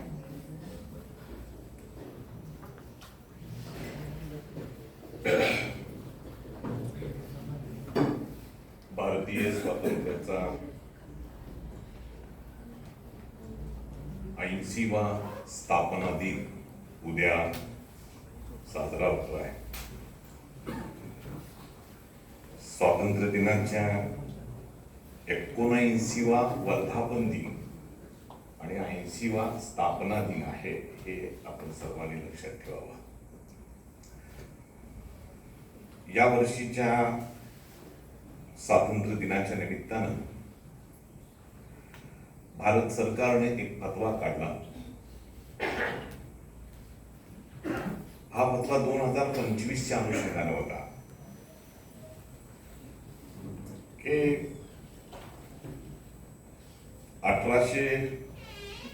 आता काही लोकांचं म्हणणं 1874 आहे, काहींचं म्हणणं 1876 आहे, काहींचं म्हणणं 1875 आहे. भारतानं त्या अधिकृतरित्या 1875 असं काय केलं, स्वीकारलं.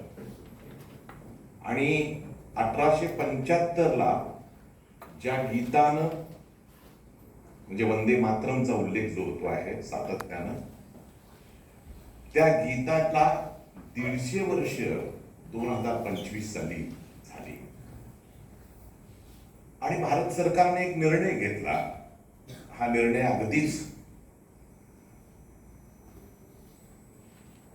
8-15 दिवसापूर्वी, 1 महिन्यापूर्वी आपल्या समोर आला की वंदे मातरमच्या 150व्या निर्मिती प्रक्रियेच्या वर्षानिमित्तानं इथून पुढील काळामध्ये वंदे मातरम हे सार्वजनिक कार्यक्रमांच्या मध्ये पहिल्यांदा वाजवले जाईल. पहिल्यांदा वाजवलं जाईल म्हणजे काय होईल की नॉर्मली आम्ही जे कार्यक्रम करतो त्या कार्यक्रमामध्ये राष्ट्रगीत असतं. राष्ट्रगीत जनगण मन अधिनायक जय हे. वंदे मातरमचा उल्लेख सार्वजनिक कार्यक्रमांच्या मध्ये कधी काळी होत होता. कधी काळी या शब्दाचा अर्थ असा की कदाचित शेवटी आपण काय करत होतो, वंदे मातरम म्हणत होतो. पण आता मात्र सरकारनं जाहीर करून टाकलं की आता कोणताही सार्वजनिक कार्यक्रम जेव्हा होईल तेव्हा पहिल्यांदा वंदे मातरम म्हटलं जाईल, दुसऱ्यांदा राष्ट्रगीत होईल आणि तिसऱ्यांदा, म्हणजे तिसरं जे असेल ते त्या त्या राज्याचं राज्यगीत असेल. आता हा सिक्वेन्स फक्त तुमच्या नजरेसमोर असतो, मी काही फार वेळ घेणार नाहीये लक्षात घ्या. हा कार्यक्रम ठेवण्याच्या पाठीमागचा हेतू मित्रांनो तुमच्या लक्षात असू द्या. सरकारनं सांगितलं हा भाग वेगळाच आहे, पण ज्या गीताला आम्ही भारतीय अस्मितेचं नाव दिलं, स्वाभिमानाचं नाव दिलं, अभिमानाचं नाव दिलं, ते गीत नेमकं आहे तरी काय हे आजच्या तरुण पिढीला माहिती असायलाच पाहिजे. म्हणजे नवीन एज्युकेशन पॉलिसी मध्ये इंडियन नॉलेज सिस्टीमचा उल्लेख आहे. इंडियन नॉलेज सिस्टीम म्हणजे काय? भारताची ज्ञान प्रणाली. आणि भारताची ज्ञान प्रणाली समजून घेत असताना 2000-3000 वर्षापूर्वीचे शिक्षण व्यवस्था आपण काय करतो, आपण समजून घेतो आहोत. ठीक आहे, समजून घेऊया आपण, काय बिघडत नाही आहे.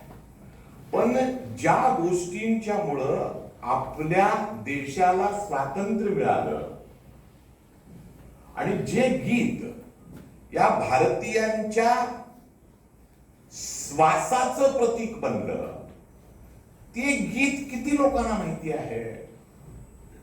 आणि म्हणून सरकारच्या इतर गोष्टींचा काय मी फारसा उल्लेख करणार नाही, पण 150 वर्षानंतर का असेना, वंदे मातरमच्या संदर्भामध्ये त्यांनी घेतलेला तो जो निर्णय आहे, त्या निर्णयाचा आपण काय करूया, आदरच करूया.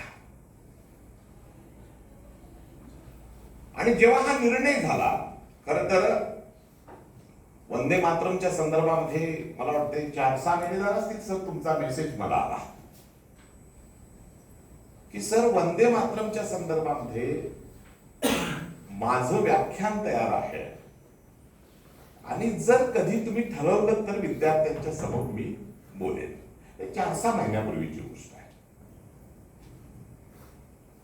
आणि मग 4-5 दिवसापूर्वी जेव्हा आपण सगळी मंडळी बसलो आणि जेव्हा माझ्या हातामध्ये तो प्रोग्राम आला की असं पुढच्या 9 तारखेपासून 15 तारखेपर्यंत या गोष्टी ज्या आहेत, या गोष्टी काय करायच्या आहेत, प्रत्येक शाळा महाविद्यालयामध्ये आपल्याला करायच्या आहेत. त्यामध्ये एका गोष्टीचा उल्लेख आहे की वंदे मातरमचं गायन व्हावं. लक्षात घ्या मी काय म्हणतो आहे.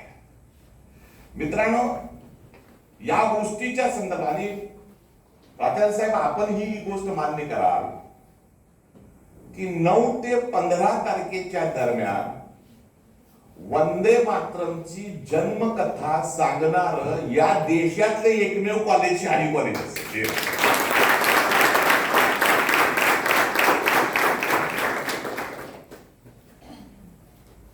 इतर लोक सगळे वंदे मातरम म्हणणारच आहेत, पण वंदे मातरमची जन्मकथा काय आहे?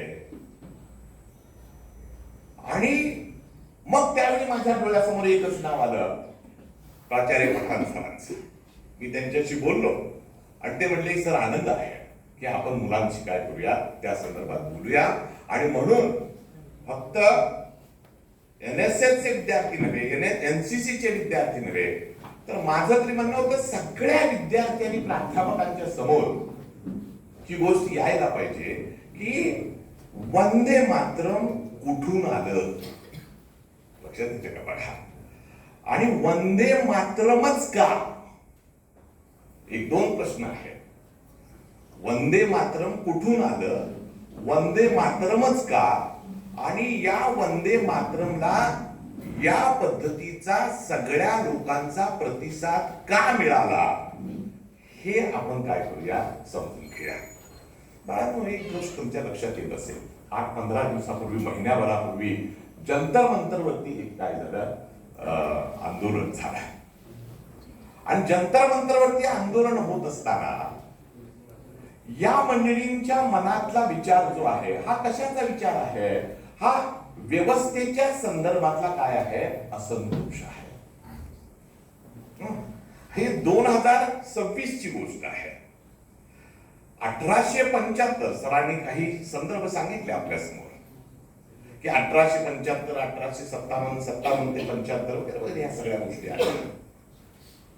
आणि ज्या काळामध्ये व्यवस्थेच्या विरोधामध्ये आवाज उठवण्याची सुद्धा क्षमता आपल्या लोकांच्या मध्ये नव्हती, त्यावेळी एकमेव पर्याय आपल्या समोर होता आणि तो पर्याय म्हणजे व्यक्त होणे.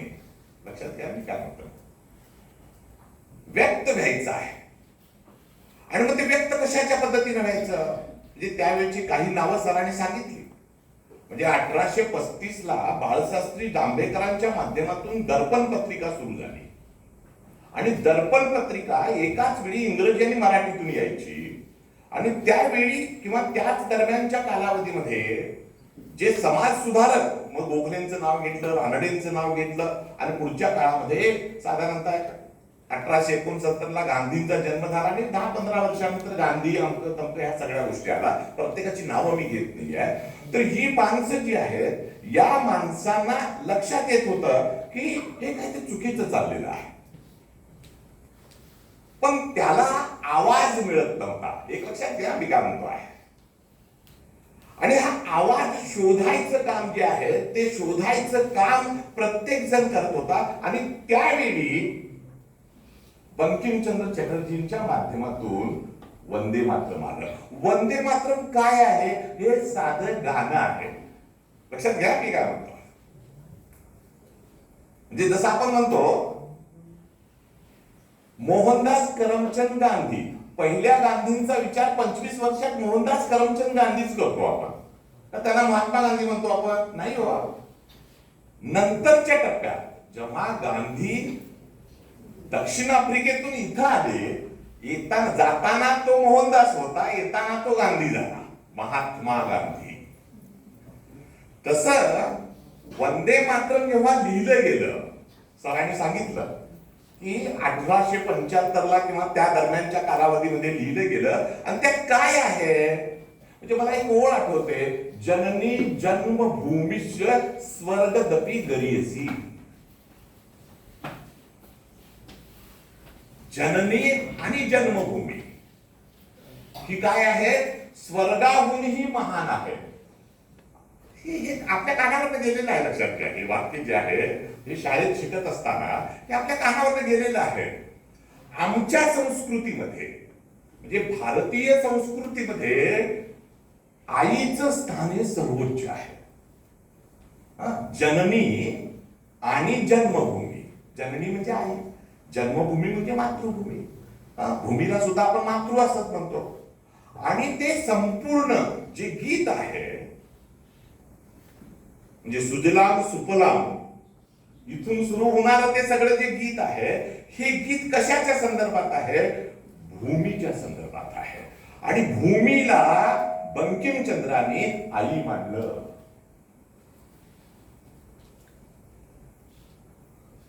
सर म्हणतात ते बरोबर आहे. पहिल्यांदा तिकडे लक्षच कुणाचं गेलेलं आहे. एक तर मुळात बंगालमध्ये हा प्रकार घडला, जे त्यांनी गीत लिहिलं. दुसरं असं की बंगाली आणि संस्कृत भाषेमध्ये होतं, तिथपर्यंतच ते काय झालं, मर्यादित राहिलं. आणि मग ते त्यांनी 1882 ला आनंद मठ या कादंबरीमध्ये काय केलं, समाविष्ट केलं. आता काय काय झालं बघा, मी मगाशी म्हटलं त्या पद्धतीनं की भारतीयांना आवाज पाहिजे होता. आणि तो आवाज जो आहे तो आवाज शोधताना हे सुजलाम सुफलाम या पद्धतीनं आलं. आणि माणसांना एकत्र करण्यासाठी एक धागा सापडला. तो धागा म्हणजे वंदे मातरम होता. वंदे मातरम ही उर्मी होती. वंदे मातरम ही ऊर्जा होती. आणि म्हणजे एकीकडं आईचं स्थान कुणाला दिलं? भूमीला दिलं. म्हणजे भारतामध्ये तर आपण असंच म्हणतो भारत माता. आणि त्या आईचं गुणगान ते काय करतायत? गातायत. आता आईचं गुणगान घ्यायला कुणाचा विरोध असायची काही गरजच नाही का. आणि मग ते जे गीत आहे म्हणजे एक लक्षात घ्या कसं आहे बघा हो थोडस, की कुठली अशी व्यक्ती असेल हो जी आईला वाईट म्हणते आहे? शक्यच नाही ना.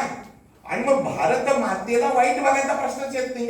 वंदे मातरमच्या माध्यमातून आईचं गुणगान गाणं हा हेतू आला. आणि मग प्रातिनिधिक स्वरूपामध्ये जेव्हा 1896 ला काँग्रेसच्या अधिवेशनामध्ये हे गायलं गेलं, त्यावेळी नकळतपणे भारतीय परिप्रेक्ष्यावरती त्याला काय झाली? मान्यता दिल्यासारखं झालं. बघा मी काय म्हणतो आहे, भारतीय परिप्रेक्ष्यावरती. आणि म्हणणारा माणूस कोण आहे? रवींद्रनाथ टागोर आहेत. लक्षात घ्या, टागोरांनीच म्हटलं ते. आणि नकळतपणे असा एक संदेश गेला की आता आम्हाला या झेंड्याखाली एकत्र राहायचं आहे. कुठल्या? वंदे मातरम. लक्षात घ्या. म्हणजे मी जरा वेगळा त्याचा अर्थ मी गेले 8 दिवस हे लिहितो आहे. म्हणजे मला जे वंदे मातरम मला जे दिसत आहे ते कशा पद्धतीने दिसत आहे. म्हणजे वंदे मातरम म्हटल्यानंतर माणसं एकवटायला लागली. फार डिटेलमध्ये जात नाहीये मी. 1905 साली जेव्हा ह्या कर्जन बंगाल अमकं तमकं सुरू झालं त्यावेळी इतर कुठलं काय करायची गरजच लागली नाही. वंदे मातरम, वंदे मातरम. आणि मग 1917-18 साली झालेलं पहिलं आंदोलन, त्यामध्ये असणारा तो अश्विन कुमार 14, 12, 13 वर्षाचं पोरग हातामध्ये झेंडा घेतलाय आणि निषेध मोर्चाचं नेतृत्व करत असताना समोरून जेव्हा गोळ्या येत आहेत इंग्रजांच्या त्यावेळी तो हातातला झेंडा सावरत एकच घोषणा देतो आहे, वंदे मातरम. लक्षात घ्या.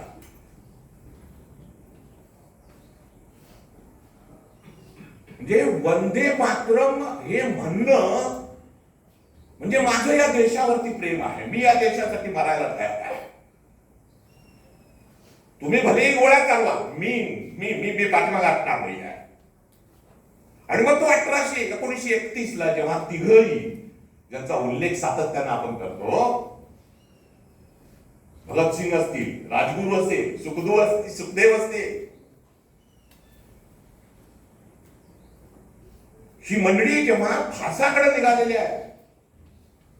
इतिहास लक्षात ठेवायचं म्हणजे नेमकं काय करायचं हो. ही जेव्हा निघालेली आहे, वय वर्ष किती, 28-30 वर्षाची तरुण पोरं निघालेली आहेत. काय दोष आहे त्यांचा?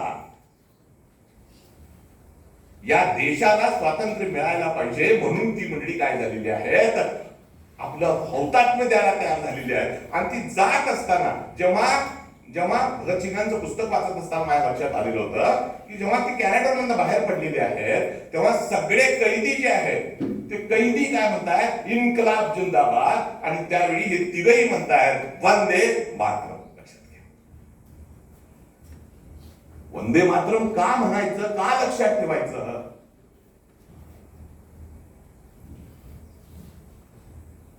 तर वंदे मातरम म्हणत म्हणत त्याला फास घालूच दिला नाही. ते जे हे असतात ना, काय म्हणायचं असतं त्यांना, बेरड जे असतात त्यांनी घालूच दिला नाही. बाजूला म्हणले, बाजूला फास आम्ही घालणार.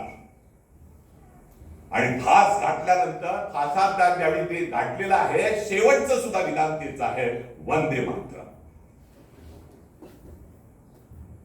म्हणजे नुसतं भगतसिंगांचं नाव घेऊन उपयोग नाही हो.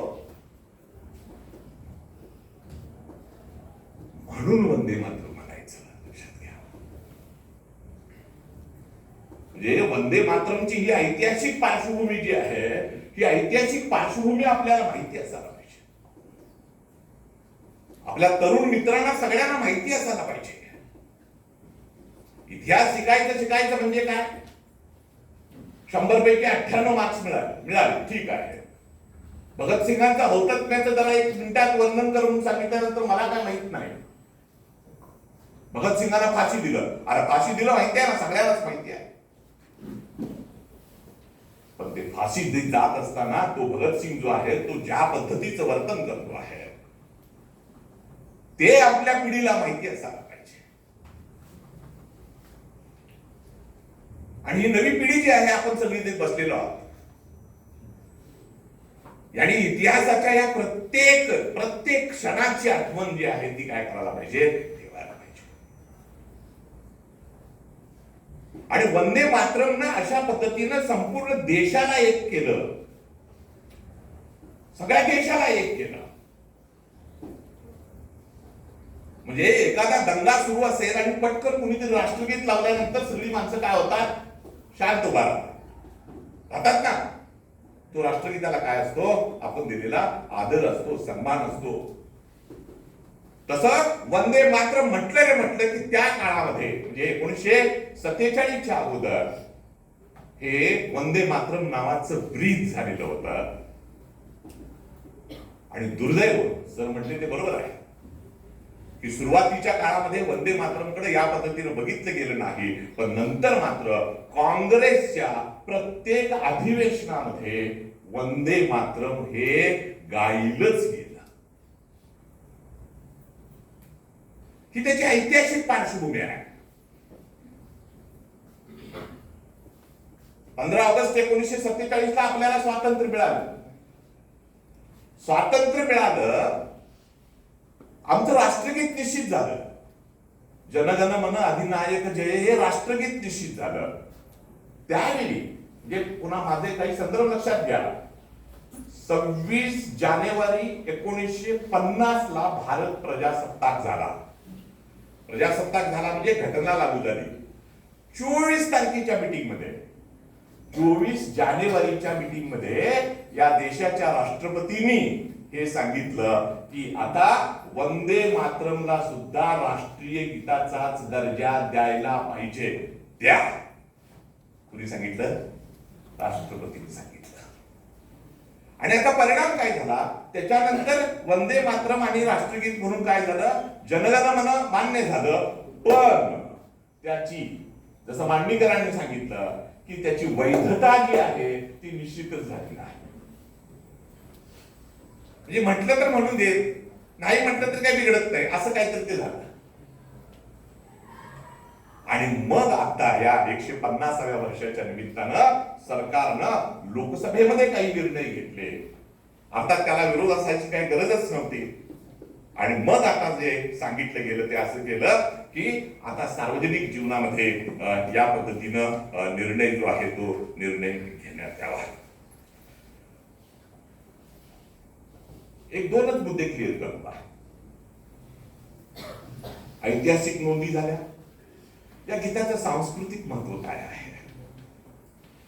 सांस्कृतिक महत्व जसं मी आता म्हटलं की या गीतानं सगळ्या देशाला काय केलं? एकत्र आणलं. ही एकत्वाची भावना जी आहे ती एकत्वाची भावना वंदे मातरमच्या मुळे आपल्या देशामध्ये निर्माण झाली. आणि दुसरं एक, आता सरांनी जाता जाता तो एक स्पर्श केला. कदाचित ती भारतीय समाजाची एक मानसिकताच असेल की कुठलीही गोष्ट निर्व्याजपणे आपण स्वीकारायचीच नाही. वंदे मातरम आलं आणि वंदे मातरमच्या आता सुद्धा आपण पहिलं आणि दुसरं कडवच म्हणतो. काही काही ठिकाणी पहिलं कडवच काय केलं जातं? म्हटलं जातं. तुम्हाला कदाचित माहित नसेल, माहित असेल तर आनंदच आहे. जनगण मनची 5 कडवी आहेत. आपण 2च कडवी म्हणतो, लक्षात घ्या. तसं वंदे मातरमची 6 कडवी आहेत. वंदे मातरमची 6 कडवी आहेत. आणि वंदे मातरम 6 कडव्याचं कालच्या नोटिफिकेशन मध्ये त्यांनी सांगून टाकलं, साहीच्या 6 कडवी म्हणायची. आणि ही साहीच्या 6 कडवी म्हणत असताना त्याचा वेळ पण निश्चित झाला. किती? 3 मिनिट 1 मिनिट 3 मिनिट 1 सेकंद. म्हणजे जवळजवळ 180 ते 190 3 मिनिट 10 सेकंद मला वाटतं 190 सेकंद इतक्या वेळामध्ये काय म्हणायचं आहे ते पूर्ण करायचं आहे. ही सगळी कडवी जी आहे. राष्ट्रगीत आपण जे म्हणतो ते किती सेकंदामध्ये? 52 सेकंदामध्ये. हे माहिती पाहिजे बारीक सारीक या सगळ्या ज्या गोष्टी आहेत त्या. आणि त्या पद्धतीनं आणि शेवटचा मुद्दा की या साहित्यिक मूल्य काय आहे याला. सरांनी सांगितलं की बंकिमचंद्र हे काय होते? लेखक होते. जे लेखकाच्या दृष्टिकोनातूनच त्यांनी लिहिलं, बरोबर आहे ना. आणि इतके इतके कादंबऱ्या ते साहित्यिक मूल्य काय होतं याला? तर सगळ्यात महत्वाचं भाषेचं सौंदर्य. म्हणजे तुम्ही स्वतः नुसतं म्हणून बघावं जरा ते. सुजलाम सुफलाम मलयज शीतलाम सस्य श्यामलाम मातरम वंदे मातरम. एकदा म्हणून बघा, एकदा स्वतः असं म्हणून बघा. आणि त्याला जो रिदम जो आहे ना, सुजलाम सुफलाम शस्य श्यामलम, आणि या प्रत्येक शब्दाला एक वेगळा अर्थ त्यांनी घेतला. म्हणजे किती वर्णन करा, म्हणजे असं म्हटलं जातं की लेखणी ही थोडीशी तोकडी पडावी जेव्हा आईचं वर्णन आपण करतो. मी एक नेहमी विधान करतो की सगळ्यात अवघड निबंध जर कुठला वाटत असेल मला, तर तो आई या विषयावरती लिहायला सगळ्यात अवघड. कारण आईला कधी आपण वेगळंच केलेलं नाही, तसं मातृभूमीला कधी वेगळं केलेलं आहे आपण. त्यामुळं हे भाषेचे सौंदर्य जे आहे ते सगळ्यात महत्वाचं. दुसरं असं निसर्गाचं वर्णन त्यांनी खूप छान पद्धतीनं या वंदे मातरम मध्ये केलेलं आपल्याला दिसत आहे. आणि जसं जनगण मन अधिनायक जय हे असं म्हणत असताना आणि शेवटला जेव्हा जय हे जय हे जय हे अशा पद्धतीनं टिपेला जेव्हा स्वर जातो, त्यावेळी नकळतपणे आपण काय होतो, भावनिक होतो. लक्षात घ्या. म्हणजे कल्पना नुसती करा की भगतसिंग त्या फाशीच्या दोराकडे निघालेले आहेत आणि आपण बघतो, चित्रपट बघत असताना देखील आपल्याला ही भावना होती. लक्षात घ्या. म्हणजे पहिल्यांदा त्यांच्यावरती चित्रपट मनोज कुमारचा ज्यावेळी काढलेला होता शहीद नावाचा, त्यावेळी भगतसिंगांचं ते हे बघितल्यानंतर डोळ्यात काय व्हायचं, पाणी यायचं. आणि ती ताकद जी आहे तशीच ताकद वंदे मातरम म्हणताना देखील आपल्या मनामध्ये येत असते. आणि म्हणूनच मित्रांनो, या वंदे मातरमनं काय काय केलं. परवाच्या जंतर मंतरवरती सुद्धा वंदे मातरम घोषणा दिल्या गेल्या. जंतर मंतरवरती सुद्धा भगतसिंगांचं नाव घेतलं म्हणलं आणि इन्कलाब जिंदाबाद म्हटलं गेलं. भारत माता की जय या पद्धतीच्या घोषणा दिल्या गेल्या. आणि ही प्रत्येक घोषणा जी आहे ती तरुणांच्या मधली देशप्रेमाची भावना जी आहे ती काय करत होती, वाढीस लावत होती. हे खरं तर दुःख आहे एका गोष्टीचं मला असं, की एखादा कार्यक्रम चाललेला असतो आणि मुलं जी आहेत ती मुलं तर कार्यक्रम बघत असतात असे आणि तिथूनच काय करतात, निघून जातात. मग तो कसलाही काय, परवा क्रांती दिनाचा कार्यक्रम होता. क्रांती दिनाच्या कार्यक्रमाला 100भर विद्यार्थी उभा आहेत, बसलेले आहेत, कार्यक्रम करतायत, मुलं गाणी म्हणतायत, कुणी भाषण करतायत आणि काही विद्यार्थी जे आहेत जणू काय आपला या गोष्टीशी काही संबंधच नाही. अहो, ज्यावेळी स्फूर्ती गीतं गायली जातील त्यावेळी तुमचे पाय तिथल्या तिथं काय करायला पाहिजे, थमकायला पाहिजे. राष्ट्रगीत चालू असताना उभं राहा म्हणायची वेळ ही काय आहे. आणि म्हणून आज जेव्हा जंतर मंतरवरचा तो मॉब आपण बघतो त्यावेळी या मंडळींनी 16, 17, 18, 19, 20 वर्षाची पोरं आहे ती, लक्षात घ्या. या मुलांच्या मध्ये आणि हे होतं, हे सृष्टीचं चक्रच आहे की परिस्थिती बदलते. फक्त काय करायला पाहिजे, वेट. आणि तो वेट करण्याची प्रक्रिया जी आहे ही देशप्रेमाच्या माध्यमातून आपल्याकडे येतो आहे. सरांनी सांगितलं की परस्पर सलोख्याचा भाग नकळतपणे थोडासा काय झाला, तो थोडासा त्याला छेद गेल्यासारखं झालं. आताच्या काळामध्ये तर काय झालं, राजकारणच फार यायला. म्हणजे केरळमध्ये वंदे मातरम म्हणण्यासाठी थोड्याशा आडकाठी व्हायला लागलेली आहे. तमिळमध्ये थोडीशी आडकाठी व्हायला लागलेली आहे. पहिल्यांदा काय म्हणायचं यावरती सुद्धा आता काय व्हायला लागले, चर्चा व्हायला लागलेली आहे. आपल्या महाराष्ट्रामध्ये सुद्धा 2023 साली निर्णय घेतला महाराष्ट्र सरकारनं की आपण काय करायचं, महाराष्ट्र गीत म्हणायचं. शाहीर साबळेनं म्हटलेलं जय जय महाराष्ट्र माझा, त्याची 3 कडवी आहेत, ती कडवी आपण काय करतो आहोत, म्हणतो आहोत. पण काही ठिकाणी थोडासा काय झाला, गोंधळाचा भाग जो आहे तो निर्माण झाला. आणि मित्रांनो, अगदी शेवटची काही विधानं मी करतो आहे की वंदे मातरम कडे बघत असताना एक सामाजिक आणि सांस्कृतिक स्वरूपाची ओळख म्हणूनच आपण काय करायला पाहिजे, या संपूर्ण प्रक्रियेकडे बघायला पाहिजे. केवळ सरकारनं सांगितलं म्हणून नव्हे, तर ती आपली जबाबदारी आहे. आपल्या पुढच्या पिढीला आपला वारसा कशा पद्धतीने जेव्हा आपण सांगायचा प्रयत्न करतो त्यावेळी वारशामध्ये या 2, 3, 4, 5, 6 अशा सगळ्या गोष्टींचं स्मरण जे आहे ते स्मरण करून देण्याची जबाबदारी आपली आहे. आणि विशेषतः मला वाटतंय पठाण सर तुम्ही या गोष्टीशी सहमत असाल की विशेषतः ही जबाबदारी ही शिक्षकांची आहे. ही शिक्षकांची जबाबदारी अधिक आहे. आम्ही सांगितलं तरच त्यांना करणार आहे. आज हा कार्यक्रम मी ठेवला म्हणून ही सगळी मुलं जी आहेत ती ऐकत बसलेली आहे. अन्यथा उद्या 15 ऑगस्ट आहे. 15 ऑगस्टला किती विद्यार्थी कॉलेजवरती येतात? 26 जानेवारीला किती विद्यार्थी कॉलेजमध्ये येतात? 15 ऑगस्ट आणि 26 जानेवारीला सरकारी कार्यालयातल्या मंडळींनी आता शनिवारीच आला. 15 ऑगस्ट शनिवारीच आलेला आहे. आजपासूनच तयारी सुरू असेल बाहेर जाण्याची. लक्षात घ्या मी काय म्हणतो आहे. ह्या सगळ्या गोष्टींचं मित्रांनो स्मरण हे ठेवायलाच पाहिजे. आणि मला नेहमी सर एक गोष्ट आठवते, यशवंतराव चव्हाण साहेबांनी आपल्या विदेश दर्शन या पुस्तकामध्ये त्याची नोंद केलेली आहे की जो देश आपल्या महापुरुषांना विसरतो, हौतात्म्य दिलेल्या क्रांतिकारकांना विसरतो, त्या देशाला भवितव्य असत नाही.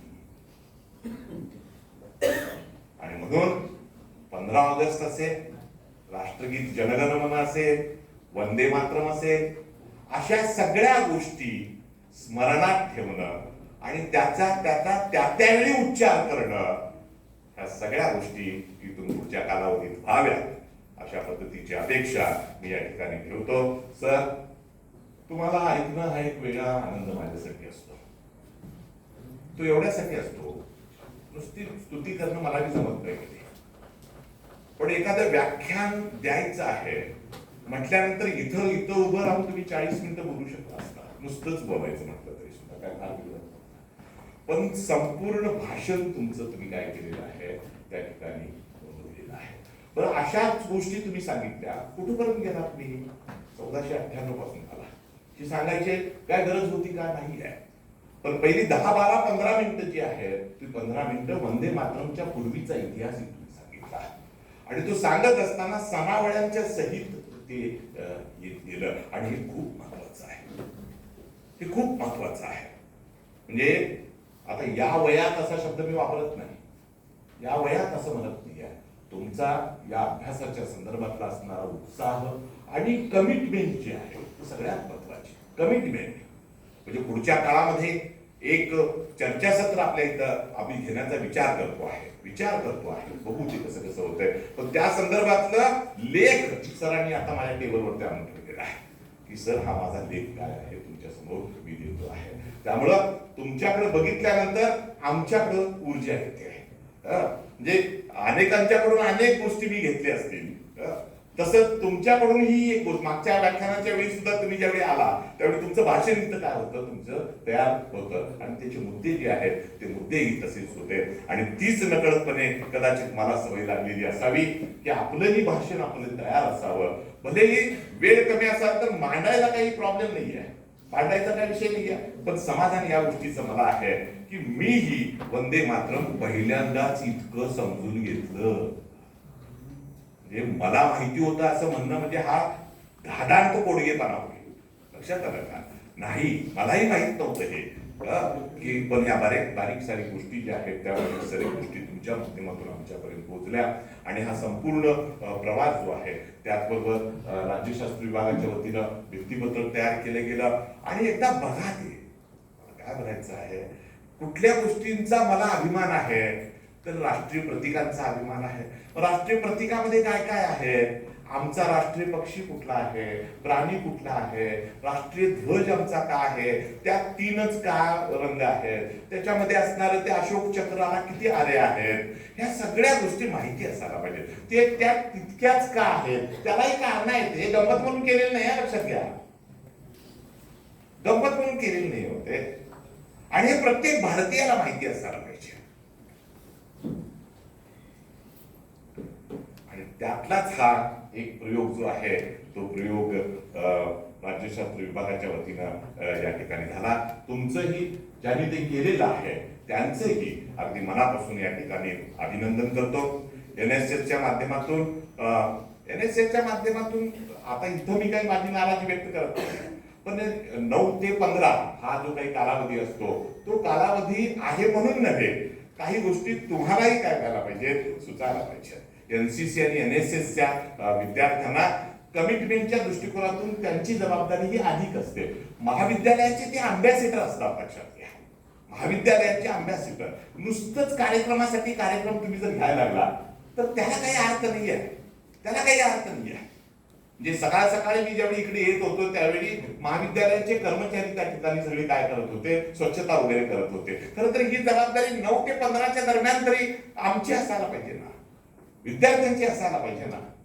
आणि हे समजायला पाहिजे. मला काय म्हणायचं लक्षात घ्या, म्हणजे आम्हाला काही काही गोष्टी पटपट लक्षात येतात, हे काय वरून काय मला वरदान आहे अशातला काय भाग नाही आहे.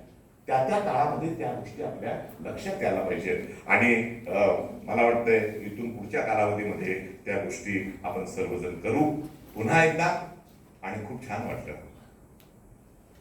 जे एकाही विद्यार्थ्याने किंवा विद्यार्थिनीनं आळस दिला नाही, हे सगळ्यांनी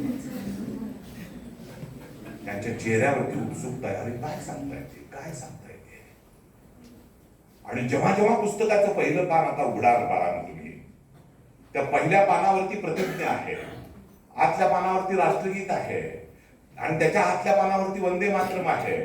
हे बघत असताना हा इतिहास जो आहे तो इतिहास तुमच्या लक्षात राहावा, लक्षात यावा आणि तुम्हीही आपल्या भारतीय संस्कृतीचे अँबॅसेडर व्हावं अशा पद्धतीची अपेक्षा या ठिकाणी व्यक्त करतो. पुन्हा एकदा आपल्या सर्वांचं मनपूर्वक अभिनंदन आणि आभार मानतो आणि मी या ठिकाणी थांबतो. जय हिंद, जय महाराष्ट्र. धन्यवाद सर, तुम्ही आम्हाला सखोल व अनमोल असे मार्गदर्शन केले. महाराष्ट्र शासन यांच्या परिपत्रकानुसार 15 ऑगस्ट स्वातंत्र्य दिनानिमित्त व्यसनमुक्त विद्यार्थी, व्यसनमुक्त महाराष्ट्र व ड्रग फ्री कॅम्पस अभियानांतर्गत व्यसनमुक्त विद्यार्थी, व्यसनमुक्त महाराष्ट्र ही आपण सर्वजण प्रतिज्ञा घेणार आहोत.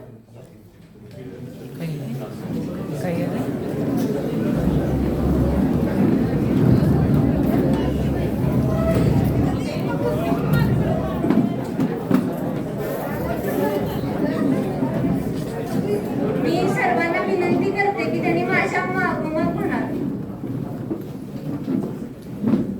आम्ही या राष्ट्राचे विद्यार्थी आणि युवा आज गंभीरपणे अंमली पदार्थ मुक्त जीवन जगण्याची शपथ घेतो.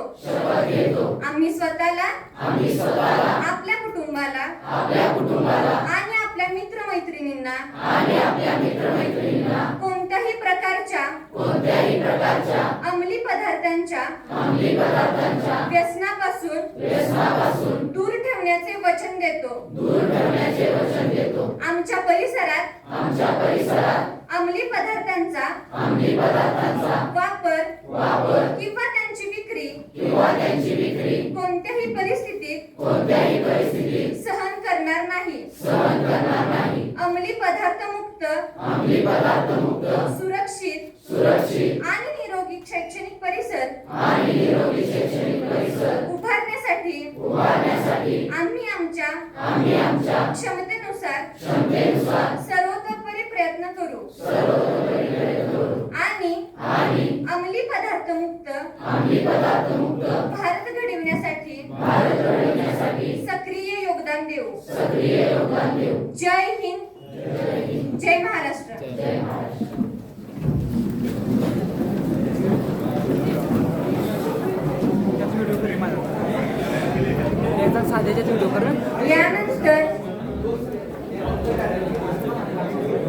यानंतर या कार्यक्रमाचे आभार मानण्यासाठी मी राष्ट्रीय सेवा योजनेचे स्वयंसेवक कुमार आयुष मोरे यांना आभार व्यक्त करण्यासाठी आमंत्रित करते. नमस्कार, मी आयुष मोरे, स्वयंसेवक राष्ट्रीय सेवा योजना आपणासमोर आजच्या कार्यक्रमाचे आभार मानण्यासाठी उभा आहे. आजच्या कार्यक्रमाचे प्रमुख पाहुणे व वक्ते प्राचार्य डॉक्टर पठाण सर यांनी वेळात वेळ काढून आम्हा सर्व विद्यार्थ्यांना वंदे मातरम संदर्भात बहुमोल मार्गदर्शन केले. त्याबद्दल मी त्यांचे राज्यशास्त्र विभाग व NSS विभाग यांच्या वतीने मनपूर्वक आभार व्यक्त करतो. आजच्या कार्यक्रमाचे अध्यक्ष महाविद्यालयाचे प्राचार्य आदरणीय डॉक्टर R.K. शालिदेवान सर यांनी आम्हा सर्वांना बहुमोल मार्गदर्शन केले. त्याबद्दल त्यांचेही मनापासून आभार व्यक्त करतो. व्यासपीठावर उपस्थित सर्व मान्यवर आणि व्यासपीठासमोर सर्व प्राध्यापक गुरुवर्य मोठ्या संख्येने कार्यक्रमास उपस्थित राहिले. त्याबद्दल मी त्यांचेही मनापासून आभार व्यक्त करतो. NSSच्या स्वयंसेवकांनी NSSचे स्वयंसेवक व स्वयंसेविका वंदे मातरम सामूहिक गीताचे गायन करणार आहेत. त्यांचेही मी आत्ताच मनापासून आभार व्यक्त करतो. व्यसनमुक्त विद्यार्थी व्यसनमुक्त महाराष्ट्र ही प्रतिज्ञा कुमारी वैष्णवी सुतार हिने दिली. त्याबद्दल तिचे मनापासून आभार. कार्यक्रमाचे स्वागत व प्रास्ताविक डॉक्टर राहुल मांडणीकर सर, कार्यक्रमाचे सूत्रसंचालन कुमारी वैष्णवी सुतार यांनी अतिशय सुंदरपणे केले. त्याबद्दल त्यांचेही मनपूर्वक आभार. तसेच ज्यांच्यासाठी हा कार्यक्रम आयोजित केला ते सर्व विद्यार्थी मोठ्या संख्येने उपस्थित राहिले. त्याबद्दल मी त्यांचेही मनापासून आभार व्यक्त करतो. सर्वात महत्त्वाचे म्हणजे राज्यशास्त्र विभाग प्रमुख डॉक्टर राहुल मांडणीकर सर व राष्ट्रीय सेवा योजना प्रमुख डॉक्टर विजय देते सर आणि प्राध्यापक संतोष कांबे सर यांनी मला कार्यक्रमाचे आभार मानण्याची संधी दिली. त्यांचेही मनापासून आभार. मी इथेच थांबतो. धन्यवाद.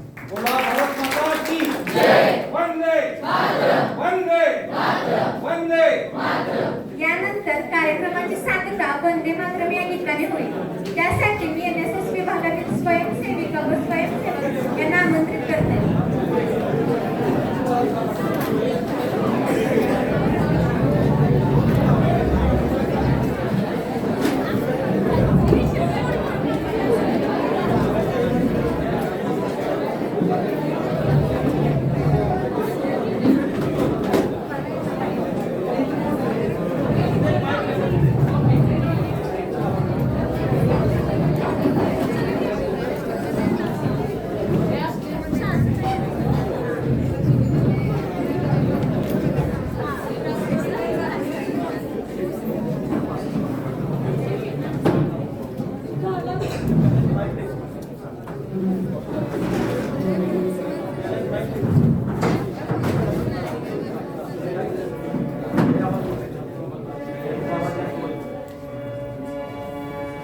एक साथ वंदे मातरम शुरू कर. वंदे मातरम, वंदे मातरम, सुजलां सुफलां मलयज शीतलां सस्यश्यामलां मातरम, वंदे मातरम, शुभ्रज्योत्स्नां पुलकितयामिनीं फुल्लकुसुमितां ध्रुवदलशोभिनीं सुहासिनीं सुमधुरभाषिणीं सुखदां वरदां मातरं वन्दे